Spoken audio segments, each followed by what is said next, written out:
and maximize athletic performance. His work with pros in sports training, injury prevention, bracing, functional rehabilitation, and imaging works seamlessly with his medical and surgical expertise. Get started by going to Dieselhorse Sports and Orthopedics. Let Dr. Matt Dieselhorse get you back on the field, backing all Oklahoma athletes on the field and off. 2 words, cash back. 2 more words, you're welcome. Remember that jar in your dresser where you would throw your loose change at the end of the day? Then occasionally, you take the jar to the bank to have it counted and enjoy a bit of a surprise to find there is more in there than you thought. That's Square One Banking, the account with a virtual money jar, and it's offered exclusively by Legacy Bank. The industry.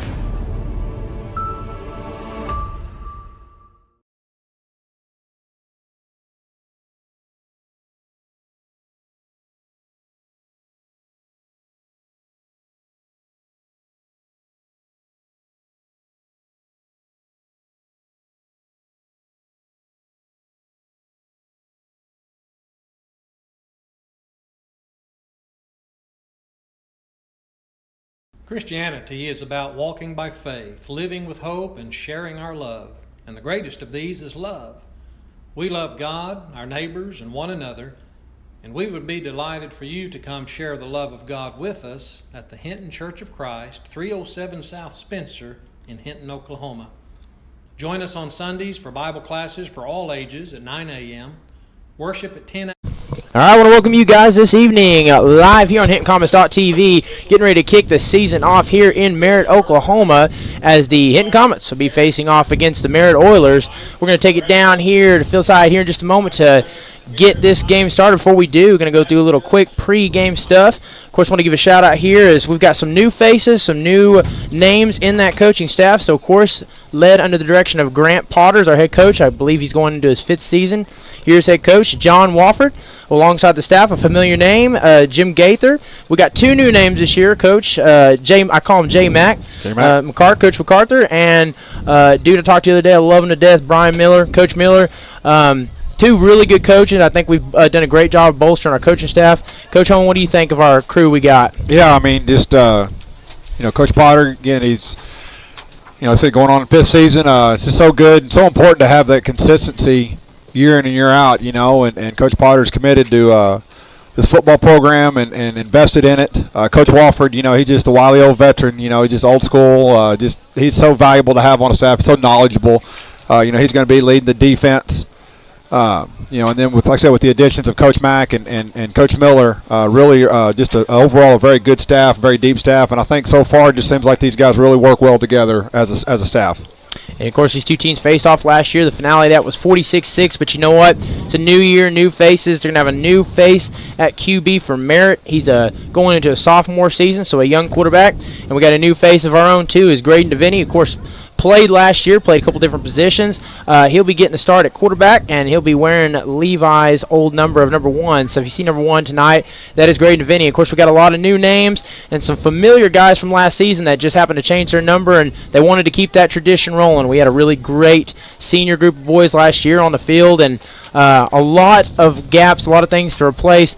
Coach Holman, what's one of the key areas you're going to be looking at here this evening as far as filling spots? I think it's just real simple. It's just the big boys up front, that was seems where most of our guys last year were offensive, defensive linemen. We graduated a lot of size, a lot of experience, a lot of starts.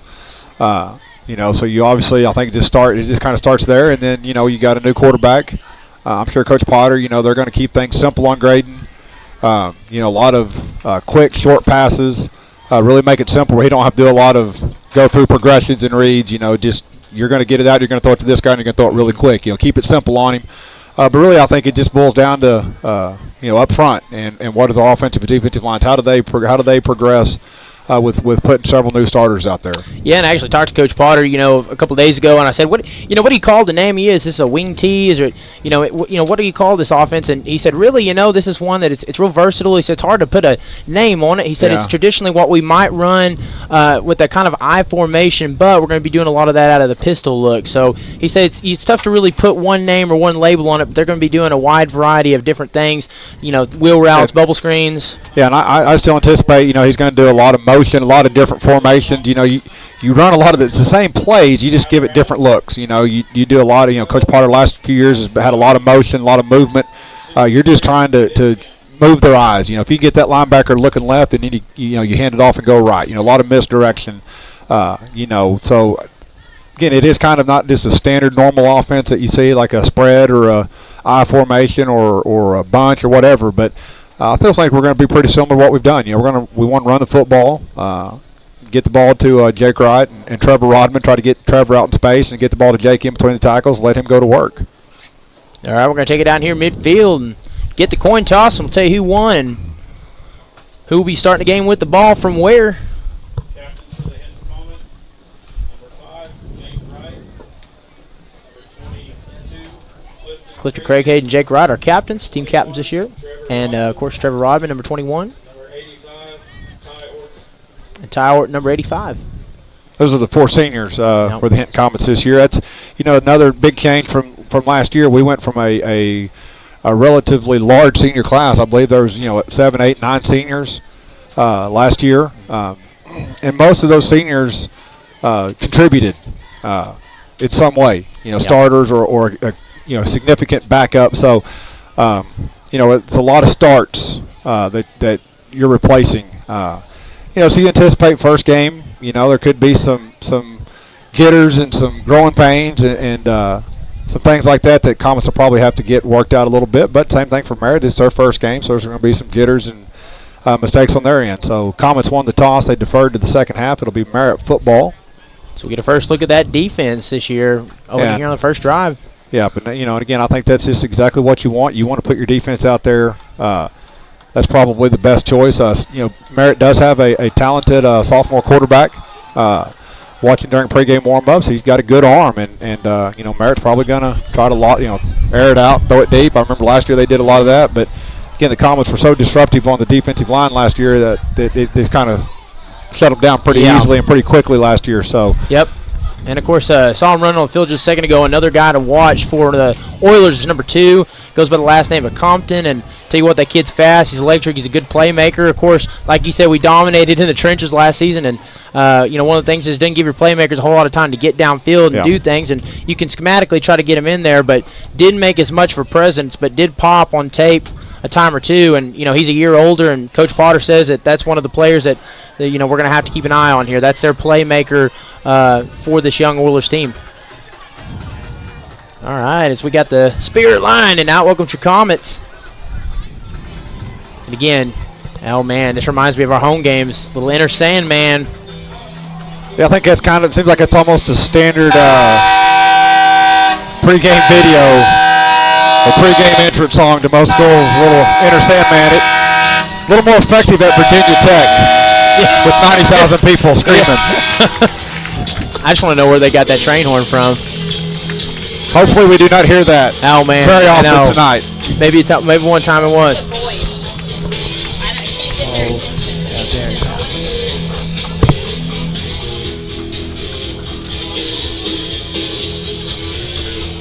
Thank you.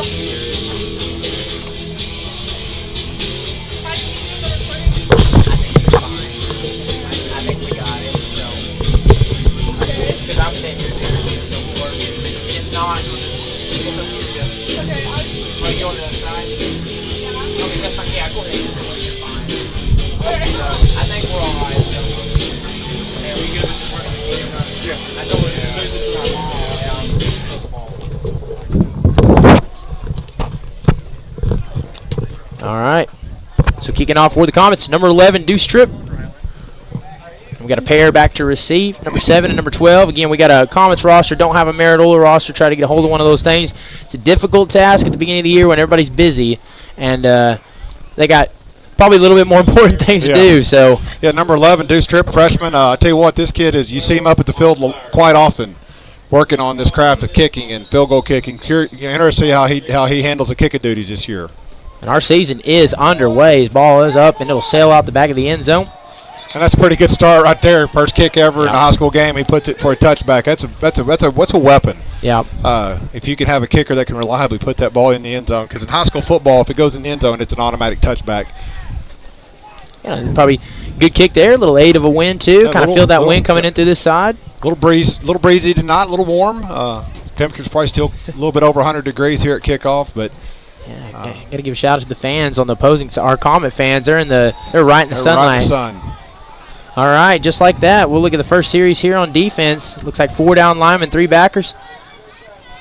Almost like a cover 2 man or whatever. Shotgun set for the offense, 2x2.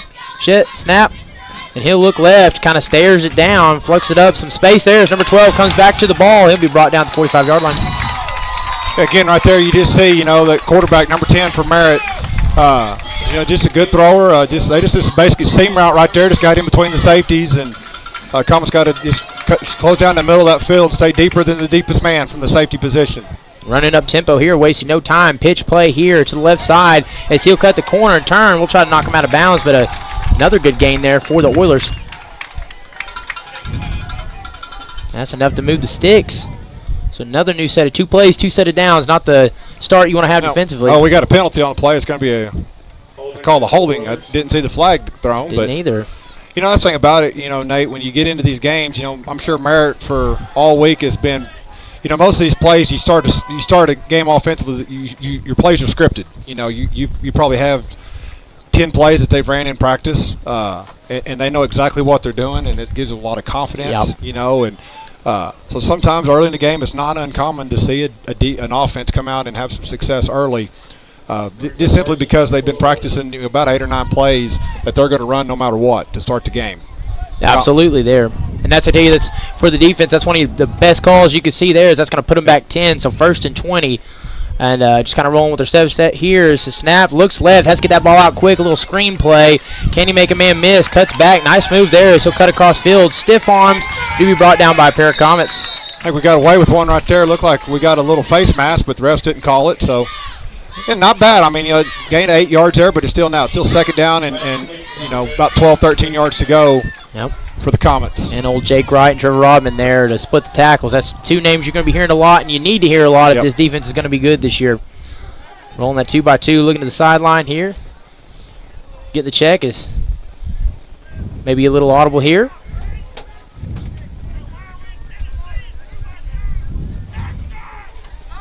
Oh, we got a little movement here, and there's a snap, movement defensively here. So he'll have to roll out good pressure as he tries to evade. Just has to get that ball out. Good job there by junior Jacob Bonniwell to create some chaos. Great. Get him out of the pocket and force the throw away. Makes it 3rd down and 12 right here. And I tell you, something didn't look right from that play offensively from the start. You kind of hear the coach barking. Not sure there's miscommunication or not exactly if they made an audible or changed something. But well, I think it was 2x2, and I'm sure Hinton probably has a standard look that they want to show defensively 2x2. And luckily, the ball, before the ball was snapped, our safeties adjusted into the proper alignment that Coach Wofford wanted. All right, still rolling with that 2x2 out of the shotgun set. Again, that Compton we talked about as we get a whistle here is flag on the field, far side. False start. I'm back Merritt up 5 more. Yeah. So again, something you don't want to see as a coach, either team. We talk about pregame or having your script. Well, you don't script for 3rd and 17. Yeah. You script for those plays to work and to be ahead of the chains, and once you get behind the chains, it kind of throws you off script, and then you got to go into your playbook, and that's where you defensively can have some success when you get them off track. They talk about that holding call being what's called a drive killer.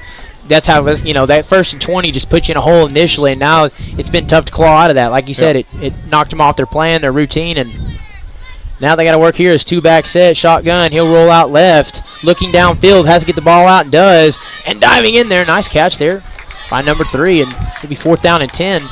4th and 10. We'll see what the Merritt decides to do, and in the Comet territory here, plus side of the 50, will they go for it or will they kick it away and play field position right here? Looks like they're going to line up to go for it. Wouldn't be shocked if the quarterback doesn't just quick kick this one. Yeah, but we've seen many teams do that. Yep.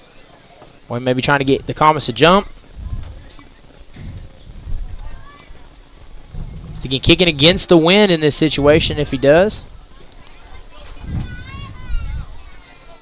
And gets that ball out, rolls right. Has a man open, wide open, just saw him late, gets the ball out, and somehow number 2, Compton, finds up, makes a cut back, and down his head. Number 12 was wide open there. He was. Yeah, he missed him because he had a touchdown if he would have threw it to him. He just kind of snuck in the seam there, but again, nice. Tell you what, Nate, this quarterback for Merritt is really just very calm and very cool and collected. We do have another penalty on the play. Might have had a lineman downfield. Yeah, and I tell you what, when you get a play that is blocking the back. Yeah, and you get a play that is that long, you run up that tendency to get those kind of calls where you have a holding or a lineman downfield or whatever it may be. That puts it back at 4th and 10. Yeah, that'll put it back like 4th and about 15. So I would anticipate here probably go ahead and punt the ball. It's going to be a spot penalty, so it'll make it about 4th and about. It's a 5-yard penalty, I guess. So 4th and 7. So yeah, Merritt will go for this again. Yeah, moving those 6 around there. So 4th and 7. Yeah, like you said, totally dual position here. As they want to be aggressive here. I don't think they really don't want. No team wants to punt on their opening drive, so they're going to run with that shotgun set again, staying in the shotgun. Snap. He's looking left, looks back right, lets it go. Has a seam open the middle. Number 2. That's Compton, the playmaker we spoke about, to the 5 and into the end zone for the first touchdown of the night. Yeah, just tell you what, they're really exposing the weakness right there in the middle of the field, just right behind the linebackers and right in front of the safeties. Compton to kind of get over the sideline and kind of regroup a little bit and try to figure out a way to slow that down because they're having a lot of success right there in the middle of the field on those seam routes. I tell you, that may be my favorite route in all of football. If you got especially if you got a big body tight end or a receiver that can run that right and use their size to get leverage and go over the top, that is a great route. And literally the only thing you worry about in this situation is getting popped by a safety. But nobody there for the Comets that time. Is kick is up. Yeah, that's what they're doing. They're just splitting right between our safeties. They're getting right behind our linebackers and right between our safeties. So we're going to have to make a little adjustment on the cover 2 to take that away. All right, so a lengthening opening drive there, but the Oilers get on the board first. They lead 7-0. We're going to take a quick break and be right back here in just a moment on HintComets.tv. a.m. and 6 p.m. and midweek Bible study on Wednesdays at 7 p.m. Support your school's booster club and get your business in front of thousands of potential customers. Talk about a win-win. Advertising packages start on this streaming station for less than $10 a game. Call 405-726-0835 or email adam@squirtle.com right now for more information. Stream with Pioneer iVideo and more. Live, recorded, on demand, all in HD. Easily find and watch your favorite shows and movies. Anywhere. On any device. Perfect for the entire family. And easy to use. Enjoy Pioneer. All right, I want to welcome you back here on HintComets.tv. The Oilers score on their opening drive and waiting to kick off here. We'll get to see the Comets for the first look on offense. What do you expect here? Yeah, just, again, just first series, I'm sure they probably got their scripted plays, and so we'll see kind of what they do to start out. And hey, Nate, want to give a big shout out. We know we probably got a lot of people watching tonight. We got the big Hinton Fair going on. Miss Derryberry said she's working Tilt-A-Whirl tonight, stepping up and helping out. So we appreciate all the people that are at the fair watching the Hinton Comets tonight. Tell you what, we got one of the best fairs in the area too. It's a lot of fun, a lot of good things going out there to see. That we'll be running that all the way through Saturday night.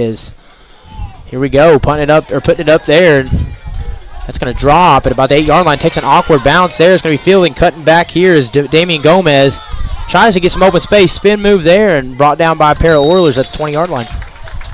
Another freshman there, Damian Gomez. I got several freshmen that are going to, I think, contribute for the Comets this year. Gomez and Dewstrip. Derek Pratt, also another freshman. They anticipate that will be playing. I think Derek's going to be starting along the offensive line for the Comets. Mm-hmm. It's one of those nights, first night of the season, I'm going to be glancing over at this roster until we get familiar with these players we know, but wearing the numbers of players that we watched last year with the Comets. Yeah, it's hard not to see 77 and think Ryan Lytle off the bat. Yep. We may call him out a few times, but. All right, so here you go. Just as we said in the pregame, going that pistol look. 1st and 10. Snap. He just going with the handoff. Dive play. Good cut there by Rodman as he finds a gap. Can anybody catch him as number 13 is going to miss here 30 to the 20 on the first play. No flag. Walking in the end zone. Trevor Rodman, touchdown Comets. Well, that's how you answer right there. You just say we're going to give it to Trevor, and he's going to go 78 yards. Long touchdown run for the Comets. To start it off, what a great play for the Comets. Like you said, it just looked pretty similar to what we did last year. Just hand that ball off and let the big boys up front make some holes, and great job by the offensive line there by the Comets. You got Tegan White, number 64, number 50. Rafael Gomez, Jacob Bonniewell, 65, 77, Derek Pratt. Extra point is up, and it is good. Deuce Tripp ties it up. All right. It's a fun game here. I think fans at home are going to be in for a good one as the Comets answer right back. That's exactly the mentality you want to have, exactly what you want to see, and we're going to have ourselves a good one this evening, 7-7 ball game. And again, the three things you mentioned there, you open up in a great running play. The formula for that is always your linemen, good blocks, opening up gaps, good vision, and then that top end speed. And I don't care what running play you run, you're always going to make a long running play to be successful. You got to make at least one guy miss. And that's exactly what happened. Trevor made the safety miss, and then he got to the corner, and then it was just a foot race. And Trevor's going to win a lot of those races. He's got good top end speed, and so good job making a guy miss. Good job by the lineman getting hat on a hat, and then just taking it to the little house call. 7-7, man. Yeah. It may be in for a high scoring affair. And like you said, first 10 plays of the game, you use one, and hey, you still got 9 left. You still can stick to the script. You know? That's nice. All right, so we're going to get another look here. A little redemption opportunity here for the Comets as the offense ties this game back up 7-7. Nate, that's the only bad thing about scoring that quickly. And we got to go back and play defense really quick, And Merritt wants to go quick, and they want to go fast pace. So defenses didn't have much time to really regroup and get things set. Going to have to do it pretty much on the fly. That's the thing about high school football, especially this level. You don't get a lot of time on the sidelines to make adjustments because most of the guys that are playing defense have to turn around and play offense. And then they got to play on the kicking team. And, so you got to really be able to adjust quickly and on the fly when you're not having success at something. Yeah, and especially when you got 28 on the team, 14 are freshmen this year, so there's a lot of players going to be playing on all three facets of the game. Is like you said, not a lot of time. Is again 2 kicks, 2 sailing out the back of the end zone, and that's what you love to see. Yeah, like I said, that's just a powerful weapon that the Comets may be able to utilize this year with Deuce Tripp kicking the football. Yeah, and again, even here in Class A, that's always a nice X factor that you can have in a game, someone that can kick the ball, because there's not a lot of schools you'll play that can do that can make those long-distance field goals and get good kickoffs there to, get the drive start off well defensively. And I always like to see that ball on the 20-yard line more than I do the 35 or 40. Absolutely. And it saves you from having to run down and make a tackle. It's almost you get a little bit of a catch your breath. A little attrition. Yeah. I tell you, it keeps your players from getting hurt too. Yes. All right, here, 4 down linemen, 3 backers, kind of rolling 3 DBs back, bringing pressure here, and they'll bring him down. That's no gain on nice job. Nice job by Jake Wright, just kind of filling the gap right there and just met the running back right in the hole and stuffed him for no gain. That's exactly what you see out of your Mike linebacker too. Or I believe, okay, got him playing Mike. I was going to say, I think they got him playing in the middle at that Mike spot. As they rotate over here, shotgun set. Looks like Tripp's left. Got a 3-by-1. As he'll look back to the sideline. Little confusion there. Relays to the lineman. And the clock is under 10. So again, those you just joining here, 8:33 here in the first. Ball game's tied 7-7. Snap. And he looks left. Thought about making a fly, but pressure makes him have to evade. Does a good job of skirting back in. He'll gain about 4 off that one. Right there, it's even like that. We talk about this quarterback from Merritt. That's a play that Comets do a good job of getting some initial pressure, but he does a good job of avoiding it and making a negative play into a 5-yard gain. It makes it 3rd and 6 right here. All right, so 3rd and 6. Really a down and distance that you can live with defensively here. Just got to get some pressure. Got to put some pressure on that quarterback. Is going to go with a 2-by-2 look, shotgun set, and they'll kind of space out here a little bit, match up on the outside, shift it back over, and run this one down, 8 seconds on the play clock. Utilizing all that play clock, rolling out right. Flares this one out, has plenty of space. Nice catch there. Does he secure it? Yeah, nice catch. Nice throw. That was not an easy route. Comets really had that pretty well defended. They had a guy in the flat and a guy behind our cornerback, kind of put him in a pickle, and Colton Helms kind of went up and took away the shorter route. And the quarterback made a nice throw right there. Toss play here, running up tempo. Met there by Jake Wright, going nowhere. Yeah, I think if I'm Merritt, I would want to make sure I account for number 5. So far, not doing a good job of accounting for him and getting a hat on him. Yeah, and Jake Wright, a guy that played, like a beast last year, had a little injury, came back. Not sure if he was, maybe not quite the same. Come back from the injury, he ought to be he ought to be fresh and completely healthy this season. And you're seeing it early right now. He's making some plays out there on the field.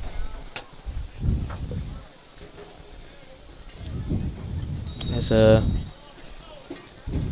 whistle there. Start the clock back. 2nd down and 10. Shotgun set, a little 2x2. Still 4 down linemen for the Comets as they've been winning with 4. So he feels a little pressure there, but I tell you what, great throw. Floated that one in to the 20. Can one man catch him as Craighead kind of stops on the end of the play? Yeah, and right there, I tell you what, that's just some of that inexperience. That was just a double move. The receiver there went a little out and up, and Gomez went in to take away the out route, and he just cut it up. That's just that inexperience. You got to stay deep. You can't let him get behind you there. You're going to have some of them growing pains. You put freshmen out there, there's going to be some good moments, and there's going to be some moments that you just got to get better, and the only way to get better is to get out here and experience it. Yes, and it tells you little things too. I'd like to see, and I think most of the time he will. You'd like to see Clifton Craighead just continue with that all the way through and go to the boundary, try to make the tackle there, and kind of stop towards the end of the play. And as that was a good job there, that was blocked. That took way too long. Yeah, that was not a good snap, and then just kind of didn't look good from the beginning. But so hey, that's a positive there. If you're Hinton, you get back on offense. Maybe you go score a touchdown, and you can get a lead if you can make your extra point. All right, so one silver lining here is rather than a 7-point lead, 6-point lead, good job there on special teams. It's been good special teams for the Comets. So we're going to take a quick break, and we'll be right back here in just a moment. Your Comets, Trail 13-7 here on HintonComets.tv. Video today.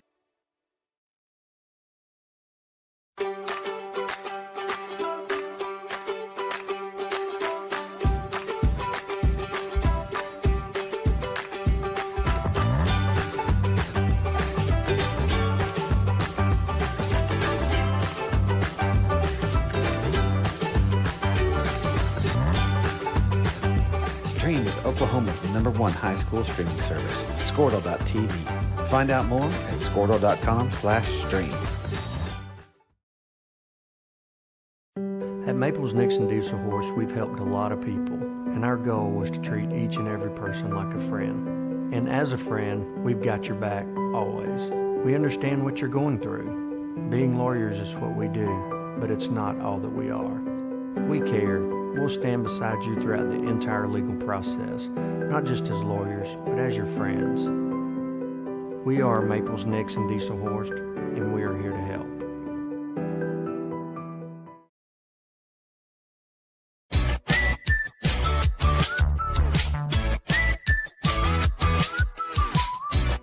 All right, I want to welcome you back here on HintonComets.tv. You got 6:45 here in the first, and already a lot of points put on the board. 20 points here as the Comets trailing 13-7.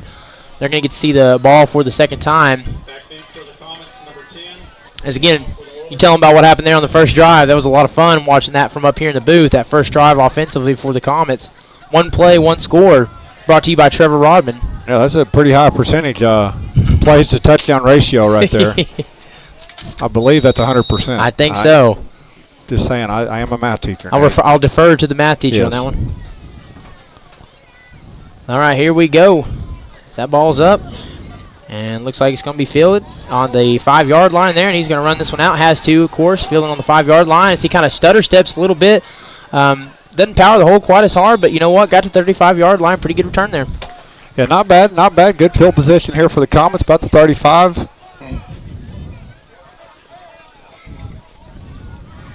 And so what do you think here? You know, they're trailing 13-7. You stick to your game plan. No need to really get aggressive yet, you know. Yeah, you need, like I said, you just stick to the script. I mean, we're fine. It's 13-7. You know, you had a lot of success first series with running the football. I think you just kind of do the same thing, and let's see what them big boys up front can do. One thing you're going to see, Nate, due to the high temperatures, you're going to see more breaks.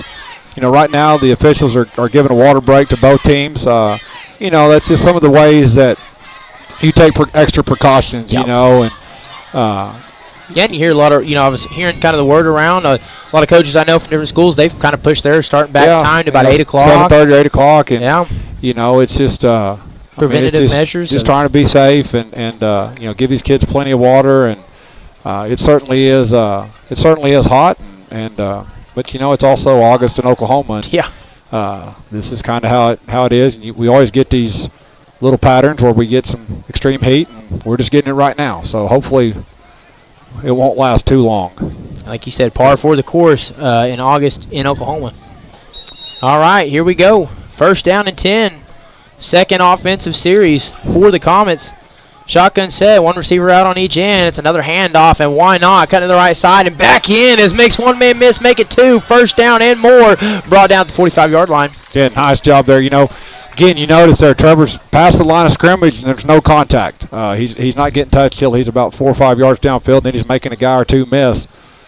So, again, that goes from being a 5-yard gain to a 15-yard gain when you can make that guy miss. So, good running there by Trevor. Good blocking up front by the lineman. I tell you what, he keeps this up, he's going to have 100 yards rushing before halftime. As, again, 2 handoffs, 2 big plays on the ground. And again, the more successful the Comets are doing that, the more you're going to see them. They're not going to, you know, the more you're going to see them do that. They're not going to get away from what's working well. As they'll go to the shotgun here, staying in the shotgun, 2 by 1. Oh, and a little fumble there, but a flag on the false snap. Start. Yep. Offsides on the defense. Yep, offsides on the defense. And you notice right there. I mean, Hinton. You know, this is, you know, they're going to be almost totally opposite of Merritt. You know, Merritt gets up to the line of scrimmage quick. You know, they're trying to get that quick snap, and if they don't like the look, then they slow down. Where Hinton is pretty much just going to go at a very slow pace. They're all going to be looking over at Coach Potter. You notice the linemen, receivers, everyone is looking over at Coach Potter. They're all getting the play call. This is back when I played, you would have been doing the same thing in a huddle. Now they all know the signals, they all know the signs. They're going to snap the ball with just a few seconds on the play clock every play. It's a little keeper play here. Cuts to the right. Nice shift move there inside a late flag. And it's usually on these kind of plays, holding or something on the offense there. Yeah, you know, sometimes that's a tough break on the lineman because the play call was called to go up the middle, kind of right up on the left side of the tackle, and when the quarterback reads it, cuts out. Sometimes that you get that holding call. You got to adjust that block. You got to adjust that block, and it's tough to do on the fly. You know, if he would have stayed inside, it probably is not a holding, but when you go outside, the official sees it awful easy to make that call. Yep, and even then, you know, you might do that 5 times and 4 times get away with it, and that last one, you just never know. They always say that old adage that holding happens on every play. It really does, and the reason, a lot of times it's called when it's out there on the edge, and it's just, you know, if it's inside in the tackle box, it's hard to see a hold in there. But you get outside on the edge, it's a lot easier to see those arms get outside and see the hold. All right, here, so that'll put them back a little bit. 1st and 15. We'll see if they stick this ball on the ground. They're going with the keeper again. Big gap there. Tries to spin out of a tackle and gained about 3 on the plate. Nice play there by the middle linebacker for Merritt. He was getting blocked, and he stuck his head in there and made a good tackle on Devaney to limit that to just a 3-yard pickup. All right, so 2nd down and long. And again, haven't seen a passing play yet. Haven't needed one yet, but be interesting to see what happens here on this. Again, you know, I think it's this, you know, this offense, and we're predicated on running the football. You know, wouldn't be shocked here if you know, Coach Potter doesn't decide to just keep it on the ground and try to see if we can't pop a 7 or 8 yard gain and make it 3rd and manageable and look to try to get it in 4 downs. As we got Colton Helms out here wide. Stop. Hands up the middle here is Jake Wright. Tries to spin. Oh, good blocks there. Somehow squirms out of that one and will turn nothing into about 4 yards. Yeah, so, you know, again, you see that's kind of, you know, that's just Hinton Common football. You know, it's 2nd and 12. You know, that's for some teams that's a passing down. For Hinton, I think that's a running down. You know, we're just trying to pop a 5-6 yard gain now. It's 3rd and 8. You know, again, you can pass it. If you want to try to run it, pick up another 4 or 5 yards and have a 4th and short, Coach Potter really has the entire playbook at his disposal right here. Yeah, and it's like you said, they're no stranger to going for it on 4th and 5 or 4th and 4. No, you got 2 downs here to make 8 yards. The only way you don't go for 4th down is if you lose yards here. I'd look for Trevor to come over here to the left side. Yeah, as they got a stack there on the left side, heavy set left side. Good job there, kind of working through the tackles. And like you said, there it is, 4th and 4. Yeah, it's just, 4th and 4, and right there you'd like to see Trevor just stick that up inside a little bit quicker and lower that head and try to just get another yard or 2 out of that if you can. We got a timeout here called by Merritt. All right, so Merritt, that's the first timeout taken of the game from either team here with 3:02 remaining. Coach Holman, what do you think so far for what we've seen through the first quarter? Yeah, just, good ball game. Both teams offensively having a lot of success early. I think this is I think Hinton, you love the fact that you scored on the first play, but I think you probably are a little, obviously we got to pick up his 4th down. But this has probably been a little bit more advantageous offensive possession for Hinton because we've held the ball. When you talk about a lot of the guys we lost a lot of defensive starters, and it's just a lot, when Merritt runs this spread offense, there's a lot of people running all around, and it's difficult to read your keys and to be disciplined, especially on the back end defensively. Coleman's having a little bit of trouble being disciplined, staying back, letting people get behind them. They got to work that out, obviously. But again, this is a big play right here. Early in the game, you'd like to see it. Be interested to see what Coach Potter does if he trusts the lineman. And I personally think I wouldn't be shocked if he doesn't try to get the ball to Trevor Rodman or to Jake Wright and let them kind of maybe. So he's got Trevor in the slot here, so maybe a little quick pass play to Trevor out in the flat and see if he can't pick up his 1st down and maybe make a guy miss and make it a big gainer right here. Yeah, and like you said, you hate to say every 4th down is important, but they're 2 for 2 offensively, the Oilers are, so you really need this 1st down here and extend this drive as he'll kind of tuck it, keep it on his own. Can they stop him in time? Nice job dropping that shoulder and ensuring you get the 1st down, then move the chains. Nice job. I mean, again, just a really good play call. Get him out of the pocket. That helps your offensive lineman out, and it's a run-pass option. Again, they ran Trevor out in the flat. He was covered pretty well, so, hey, there's nobody else out there. So you tell Graydon, hey, you just lower your head and try to pick up that 5 yards to get the 1st down. 2:35 here. Coleman's still trailing 13-7. But, again, this is we need to finish with the touchdown, but this is a perfect offensive possession for Hinton. Long possession, picking up 1st downs, eating up a lot of clock. Yeah, and especially when you combine this heat, that starts to wear the confidence down and the attrition down of the defense. Yep. All right, 1st down here. New set of downs as he'll bobble the snap there on that kind of wildcat-looking play. And that's not the way you wanted that to be executed there as a loose 5. Yeah, just kind of snuck Graydon up there like he was under center and went to a little wildcat formation to Trevor. And I think he just may have glanced up a little bit too quickly and tried to run before he caught it. But again, Nate, we talk, 2nd 15, 2nd 16 here, for most teams, if this is Merritt, they're throwing the football. Hinton, I wouldn't be shocked here if we don't see us run the ball a couple times and try to get this into 4th and less than 8. I think that's we're going to have a timeout. Timeout here called. And is it official timeout? Kind of an official timeout. Going to talk some things over with the coaches on the sideline. The Hinton Comet coaches? Yeah, maybe just getting Trevor out. Again, I think you're going to see a lot of this tonight. You're going to see just some official timeouts and guys that just need to maybe step out for a minute just because they're just getting hot and overheated, and certainly understandable. Yeah, I'm up here sweating, and we're in a nice booth with a roof over our heads. Well, it's a booth. There's no AC. I was wrong. I thought there was AC. I'd forgotten. I guess I was thinking Watonga or something. That's all right, though. We don't need no AC. No, we're tough. We're toughen it up like the kids. All right, so after the loss of 5, 2nd down and 15, and there's a play clock rolling. Shotgun set, trips right, 3-by-1, looks that way, met with pressure and somehow evades, and he's just going to turn upfield here and turn this into a really good play. Cuts is brought down, and we got a gain of about, maybe have enough for the 1st. We got a flag behind the play. I really didn't see anything go on behind the play.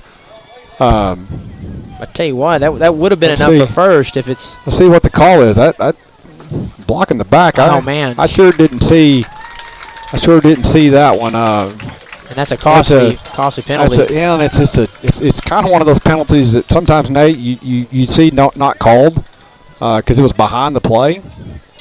Didn't really have much of an impact. I mean, Graydon was already past that, so if it did happen, Hinton's got to be a little more disciplined there and not blocking the back because it was behind the play. It really had no bearing on the outcome. Oh, I know. One of the most irritating things is when those kind of plays are called away from the play or they don't really affect the outcome of the play. Those are the kinds of fan you throw. I'm wanting to throw stuff at my TV when I see that. Yeah. But, hey, nice play there by Trevor Rock. I mean, by Graydon. He avoided the pressure and and I tell you what, that's, again, another weapon right there for Hinton, I mean, if drop back to pass, if nothing's there, it's pretty obvious that they've worked with him on, hey, if your first read isn't there, let's tuck it and let's run and go make something positive out of it. All right, so we're staring down the window of 2nd down and 19 after all of that has been sorted through. And shotgun set, Jake Wright alongside him has a 3-by-1 here. He'll just hand it off here, and I'll tell you why, somehow evades the middle of the gap there. Not as much as you'd like to see, but better than a negative play or a play going nowhere. Yeah, and this is, and obviously this is going to be the type of situation where Hinton will struggle offensively. The 3rd and 2nd and extremely long, and here we got 3rd and 17, 3rd and 16. These are going to be the situations that Hinton wants to avoid. We want to be 3rd and 4, 3rd and 5, because that opens up the whole playbook. If you're Hinton right here, you want to try to make this thing 4th and less than 10. Yep. And then let's just see what can happen. This might be one of those downs. It'd be fun to call something like we were talking about a bubble screen earlier, some kind of screen play, get you downfield, get 3 on each side. I also wouldn't be shocked here if you don't see Graydon DeVinny tuck it and run right here. Yep, that kind of look as they'll go 3-by-1 here, trips left. Snap, he's going to hold on to it and let it fly as got a go route up the field. Does he maintain the catch? Clifton Craighead. Like he came down with it. What a catch by Craighead over the back of the defender.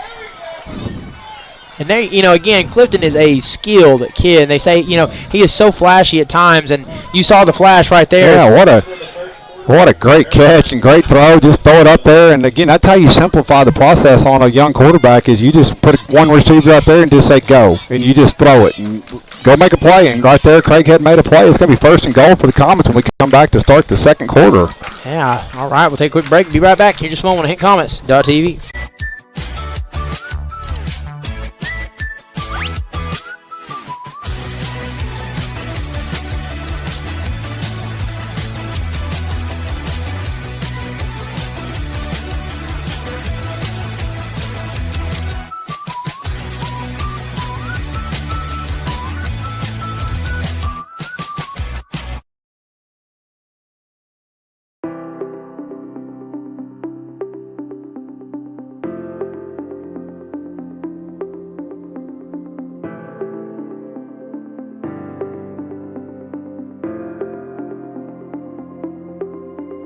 Is it time for your school or business to purchase a new phone system? Give the experts at Versatile Networks a call. In most cases, we can provide a phone system with brand new phones for less than your current monthly bill.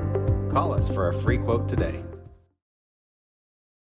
Allegiant Marketing Group produces inbound lead generation for our clients through integrated traditional and digital campaigns. We continuously develop new strategies, tactics, and productive efficiencies so you can reach your target market and get a measurable return on investment. This fast-paced world demands for your products and services to be presented at the moment your buyers need them. Targeted and innovative marketing creates your success. Call AMG today, your marketing partner. Dr. Matt Dieselhorst at Dieselhorst Sports and Orthopedics can help you get game day ready. Dr. Dieselhorst. All right, I want to welcome you back here. Start of the 2nd quarter after the big play there made by Clifton Craighead, who went up and secured the ball. Staring out here at 1st and goal at about the 5-yard line. And they'll go with the shotgun look here, 2-by-1. And hey, Nate, I'm going to call it right now. We're going to hand the ball to Jake Wright. All right, here we go. You heard it here first. Oh, I was wrong. There. You know what? Jake Wright's going to block there. He's going to lead block for Graydon DeVinny. We're 0 for 2 right now on call. I'm off. Well, it's the first game. First game. All right, yeah. No Tony Romo moments yet. We'll work on it. We're going to hone that skill. Hey, but you know what? If you're Hinton, you love the fact you did not score a touchdown right there. And now you can run another 40 seconds off the clock. You wouldn't even be that upset if you don't score right here. So you can run another 40 seconds off the clock. Yep. And you're in a situation where this team thrives. You can use the running game to your benefit. It's not a long down and distance. You just need you really need about 1 yard here And second down here, 1 to go. Second and goal, and we got a timeout here taken by the Comets. And I believe that's first Comets timeout of the half. Yeah, first timeout for the Hinton Comets. All right, Coach Holm, what do you think? What are your thoughts so far as we take the first time out here? This has just been to me, this is a textbook drive for Hinton. Exactly what the doctor ordered: a long, time-consuming ball possession drive, and this is what we got to do. I mean, it's last year, we might get up tempo a little bit. I think this year, we want to keep the ball on offense as much as humanly possible. I just think that's what's going to be a recipe for success for Hinton. So this is a great drive. Absolutely. Now obviously you can't lose discipline here. You can't let someone shoot a gap and miss a block. You got to block down. It's real simple. If you're offensive line, everyone blocks down, and you just go straight ahead. You can't let anybody come up the middle right here. Again, I think I would just pretty much probably run the same play you just ran. Just snap the ball to Devaney and get behind Jake Wright and see if they can't push through and get a touchdown right here. Yep, you only got 1 yard here you need. I'd go right along with what you're saying here. Is they're going to get this one, line up wide there. Going under center snap, and he just dashes up the middle there. And touchdown. Now for the touchdown. There we go. Tie ball game, 13 apiece. Really good drive right there. Well executed by the Comets, and really good job there by Coach Potter of really just calling a good set of plays that really just led to success. And again, you get the touchdown, but maybe more importantly, Nate, is we held the ball for probably about 7 or 8 minutes there. Yeah. That was extremely important. Yeah, and again, we got number 50 there. So going to have some first game, some cramps more than likely as it's hot out here. And that's the first thing that happens your first couple of weeks is, you kind of get cramps there. Got a chance to take the lead here. Kick is up. And it's good. Comets retake the lead, 14-13. As I promised you, we are not purposely messing with the scoreboard there. There we go. 14-13 as your Comets take a lead. Going to take a quick break and be right back here in just a moment on HintonComets.tv. Don't go anywhere. Works with athletes of all ages, taking a coordinated approach to accelerate return to play and maximize athletic performance. His work with pros in sports training, injury prevention, bracing, functional rehabilitation, and imaging works seamlessly with his medical and surgical expertise. Get started by going to Dieselhorse Sports and Orthopedics. Let Dr. Matt Dieselhorse get you back on the field, backing all Oklahoma athletes on the field and off. 2 words: cashback. 2 more words: you're welcome. Remember that jar in your dresser where you would throw your loose change at the end of the day? Then occasionally you take the jar to the bank to have it counted. All right, here waiting to kick off is the Comets are going to get their third look defensively of the evening. And again, we're kind of, just through seeing it through 2 drives, what do the Comets defense need to do as far as adjustments, making plays? Yeah, to get this turned around. It's one of them deals. It's a whole lot easier for me to say what to do up here. You just got a lot of youth, a lot of inexperience. I think you just got to keep trying to bring the heat. With the few plays we've had defensively that brought success, and we got pressure on the quarterback. We made him get out of the pocket, made him throw it away once. But when he gets out of the pocket, he's pretty dangerous there too. So it's just. You just got to hope that eventually maybe you get an interception, an errant throw, maybe you get a sack fumble. You just got to keep bringing the pressure. That's really all you can do. And putting this one up, Deuce Tripp. As again, that's done a really great job so far tonight, and he'll learn from that. I mean, again, that's the end of the win, so he's just trying to hit that little high pooch kick and just kicked it a little bit too far to the right, but not that's again. It's a learning experience. And I have to ask this question every year. I believe that puts that on the 35-yard line to start this drive. I think they seem like they do it different at every level. Yeah, it's 35 unless it would go out of bounds before the 35, then it's on the spot. Okay, yep. Kickoff goes out of bounds or take over. So for what feels like the first time I actually knew that one this year. So again, good field position here for the Oilers as they've had 2 drives so far and 2 scores. Comets leading by 1. Missed extra point attempt. The reason being for that. And here we go, third possession, number 10. Back in the shotgun set, 2x2. It's that same formation they've run. It's been successful so far, as they see no reason to change so far, as he'll signal to both sidelines. Takes a set, man in motion, 7 in motion. They'll rotate him. Snap, and he looks right. Kind of bides his time, flips it there. A lot of space, and number 8 just tries to go up and high point it and can't get it. Good job there by Jake Wright. Had good depth. Jake, again, there's two. You say why is these plays open? Because they're putting 2 receivers in that zone. They got a receiver up front and a receiver behind, and that puts a lot of pressure on that defender. If you go too far back, they throw it underneath. If you come too far up, they throw it over the top. It's a lot easier to. It's like that high-low concept. It's a high-low concept, absolutely. All right, here and 2x2, just kind of rolled the same formation here. And Comets 4 down linemen, 3 backers, kind of 4 deep. As he looks left and had a man over the middle, but I'm not sure there's a little bit of disruption there. Nice job there by Tegan White. Kind of got past his blocker and got in the backfield. And again, just I don't care how good the quarterback is. When a guy's running at him full speed in his face, he's not going to be as accurate. And so there's the key right there. 2 good possessions there by Hinton. Now you got to stay disciplined right here on 3rd down, because they got trips right this time. Got to keep doing a good job of bringing the heat up front. Yeah, and again, they're capable of pulling off the big play there too as a false start. Yeah, and we'll take that. That'll make a long down and distance even longer. So back that one up 5 yards, make it 3rd and 15. If you're the Comets, further back you can get, the better off you are. Now you still got to stay disciplined, because I'm pretty sure Merritt picked up a 3rd and 13 early. That they did. And that was a backbreaker too. It was a touchdown play, I believe. Nice thing here is the defense, you keep everything in front of you too. The further back you get, the more your DBs and stuff can keep everything in front of them. Space back a little bit, play off. And that's exactly what you're seeing here. Your DB's kind of playing off, dropping back a little bit in coverage, and just kind of know where the down and distance is at and keep everything in front of you. But at the same time, the good thing about field position here is I couldn't see him going for 4 short. Bringing the pressure here, he just has to let it rip. 13 in double coverage, and a flag. You kind of wondered what would happen in that situation. And Snow's going to be. I'm pretty sure we're supposed to be neutral, so I'm not going to say anything. I might zoom in on Coach Potter and let you tell you what we think of that call. And I kind of had a feeling just when I saw that happen that. Unfortunately, that's just kind of the way football is anymore. It's 3rd and long, and they just throw it up. And if there's just the offensive receivers, just at every level, the offensive player usually gets the benefit of the doubt, and that's just kind of.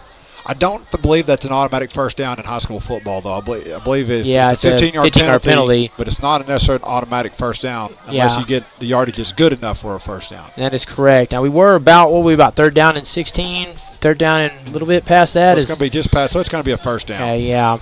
Yeah. So it was like 3rd and 4th. It was like 3rd and 14. Yeah, there goes the chain gang. Yeah. Tough call. Tough break. Pretty good defensive right there. What I liked what Clifton did, there was some contact, but he went up and high pointed. He went for the ball. Yeah. And that's where I think you might could put that play up. And like you said, at the end of the day, when you get the boys in, you're working through the film. That's one of those, you did the things you were supposed to. You stuck to your assignment, did what you're supposed to in that situation, and nothing wrong with that one here. So trips right. It's a 3x1 shotgun set. Everybody drop back. 1st and 10. 1st and 10. Here we go. Snap here as he gets this one out. Tries to set up a screen play as that ball sails wide and throws a little bit low there. Tough to make as, again, number 10 kind of beating himself up. He's had a really great game so far at the QB spot. And again, just got to let that one go and move on to the next play as the Comets. Nice break there, is stuck to their assignments, defended it well, and they're going to try to move quickly here and get past that play. Going with that same look here. Trips right, 3x1. He looked to the sidelines. Get the audible here is we got about 10:45 left here. Is your Comets still leading by 1, 14-13. Winds kind of died down just a little bit here. Snap as he's staring his man down. 5's number 13 open as gets a little bit of a tip there by Graydon Devaney, and just enough, not quite enough for the ball to bat it down, but enough that number 13 kind of has to adjust to that and gets enough to advance there, makes the catch and pulls it forward there. It's going to put him at about 3rd down and 2. And again, for 3rd down and 1. Good down and distance here for the Oilers. Again, Again, offensively, that's what you're looking. His Comet's going to need to make a big play up front. It almost looked like number 7. He jumped there. He'll force him out wide, but he's kind of short and shifty and can kind of kick to the outside and find that gap. It almost looked like a little bit offsides from the Comets. No call there. Doesn't matter anyway. And that'll be enough for the first down for Merritt. There's again Merritt here trailing by 1. It's been their 3rd possession of the night. They've scored on their first 2 as things have just worked really well. And the one time the Comets do kind of get themselves in a good position, they get a fortune of a penalty flag going their way. And so this time they'll flip it opposite field. 3 by 1. Trips left. Said he gets it out here real quick. Gets a man up in open space as he cuts to the outside here and bringing it down on the tackle. Xander Furrow. And nice there. Tough tackle to make in football is that open field tackle. Good play there. Just had a lot of field in front of you. Nothing wrong with a dump down play. And, you know, that gets you 6-7 yards. And that's what good drives are made out of. They can chew up the clock, get yourself in a short down and distance situation. And again, if the defense gives you that in space, as your offense, you're going to take it here. Is again, it's hard to believe that number 10 is a sophomore. He's just playing really poised, really smart, really confident here. Looks very comfortable throwing the ball. And if you're the Comets here, at times they've done a pretty good job of dialing up pressure as they're going to have to make this quarterback uncomfortable tonight. And good job in there, breaking that one up. Graydon DeVinny. And not sure if he caught the ball or not. And, of course, if he did, that'd be blown up and sending this one back about 4 yards. Not sure if that one will rule it incomplete pass. So wasn't sure if it had touched the ground or if he had secured the catch. But either way, great play there by Graydon DeVinny. Just a good read. You know, how you get that in that situation is you got to not only got to jump on it, but you got to have a good initial read on the snap. And then you just got to crash. You got to dive. You got to crash. And in that situation he did. Now that puts the Comets in a much better spot defensively here is they got to bring the heat. 3rd down and 9. Last time we were in this position, 3rd down and long. Got the benefactor of the penalty there on a kind of double coverage in the backfield here as they'll sneak that man in. Jake Wright gets through the hole, forces a quick one out right into the chest of Graydon DeVinny, but a flag. And the indicator here is this going to be going the Oilers' way, as they might have had somebody either offsides or neutral zone. I tell you what, good job there by Jake Wright, though. I mean, he was screaming through that A-gap and was bringing the pressure. Pass interference. And they'll call that pass interference. And again, you know, as again one commentator appears, Coach Homan is taking care of something right now. He'll be back with us again. You know, looking at kind of working the camera, looking at different things at a time. I'm not exactly sure on that pass interference there what warrant the call. And so again, another 3rd down situation where Merritt gets a favorable call. And they'll take the break there, and it's a new set of downs. 1st down and 10. Ball sitting at about the 25, 24-yard line. 8:35 left here. Your Comets still leading by 1. Shotgun set, still rolling with that trips left. A lot of offense out of the shotgun set as he kind of puts that one up high. It sails out of bounds. Nice job there by Damian Gomez meeting him late. Because, again, they're really trying to do that. They're running a lot of, like, you know, in routes, out routes, wheel routes, just, you know, a lot of routes to kind of get them in short as you got a lot of your defensive backs, you know, kind of giving a little bit of space, playing a little bit of off coverage, and you know, they're just trying to get the ball out quick and take advantage of those holes where the defense is playing back, trying to keep everything in front of them. And just missed a little bit there on that one as he'll make a signal, relay it to the lineman. Again, it's a dead ball there, so no clock here, 8:31. Kind of shows pressure there and gets back out. Toss play met there. Jake Wright says, no, sir. As he read that one extremely well from the moment of the toss, he knew exactly where to go. As, again, really showing textbook ability there. He's showing exactly how you do it from linebacker position here. As we're going to get a time here in the break. And we'll take one here, too, as it's 3rd down and about 13 when we return on HintonComets.tv. And enjoy a bit of a surprise to find there is more in there than you thought. That's Square One Banking, the account with a virtual money jar, and it's offered exclusively by Legacy Bank.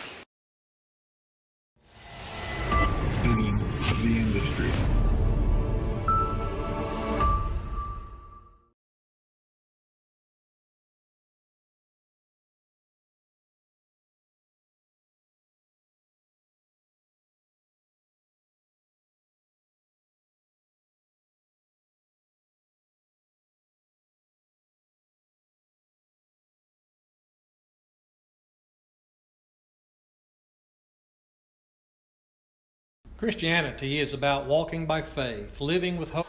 All right, I want to welcome you back. Here is the Hinton Comets trailing here leading here by 1 over the Merritt Oilers. Merritt taking their second time out here of the first half. Has been a lot of offense here, 14-13 ball game, and getting ready to come out of the time here. Just want to let everybody know, of course, we are here at Merritt. Got the fair going on this weekend as that kicked off last night, and got to work the open mic night. Had a lot of fun.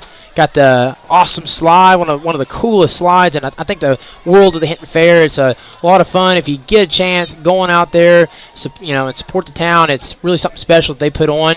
Of course, we got a lot of good stuff going on here in our athletics as well, as softball coming up next is our next streaming event. That's going to be Monday at Hobart, and that's going to be a district softball game. As far as in our division, Hobart, or in our district, Hobart might be our top competitor, and that's going to be a long drive and a fun one. So here we go. Coming out of the break here, shotgun set 2x2, going back to more of that look of what they ran earlier in the first quarter. Snap. He looks left. Has to get it out and does. Number 12 just drops a dime in. Laser pass, and he'll be down at the 2-yard line. And I'll tell you what, we've bragged about number 10 a ton in this game, and you really can't say enough. That was an extremely accurate pass. Had to thread the needle a little bit there. Of course, good job getting open in space, but again, he put that one absolutely on the number, right on the pad. And if you're the defense, not a whole lot there, especially when you get that inside leverage, but good throw there. Just, props to the quarterback. As you give a quarterback time, especially a good one, and they can make a lot happen here. So they're going to run up tempo as snap has to get this one out, met by a swarm of Comets as that one goes nowhere. As they try a little handoff up the middle. 7:31 here in the second quarter. So make that second down and goal. As again, this is a situation that might not benefit the Oilers as much as it does the Comets. These goal-to-go situations, very beneficial for the Comets as they kind of have the firepower, and they have the can't think of the word for it, but they have the men for it, and that's the kind of style of offense that they run well. And for the offense, for the Oilers, they've kind of been airing things out. So this is something a little more tough for him. Is a nifty play there. Shifty and finds a gap, and he'll walk mostly untouched into the end zone. And that's your QB for the Oilers, scoring the touchdown there on the keeper play.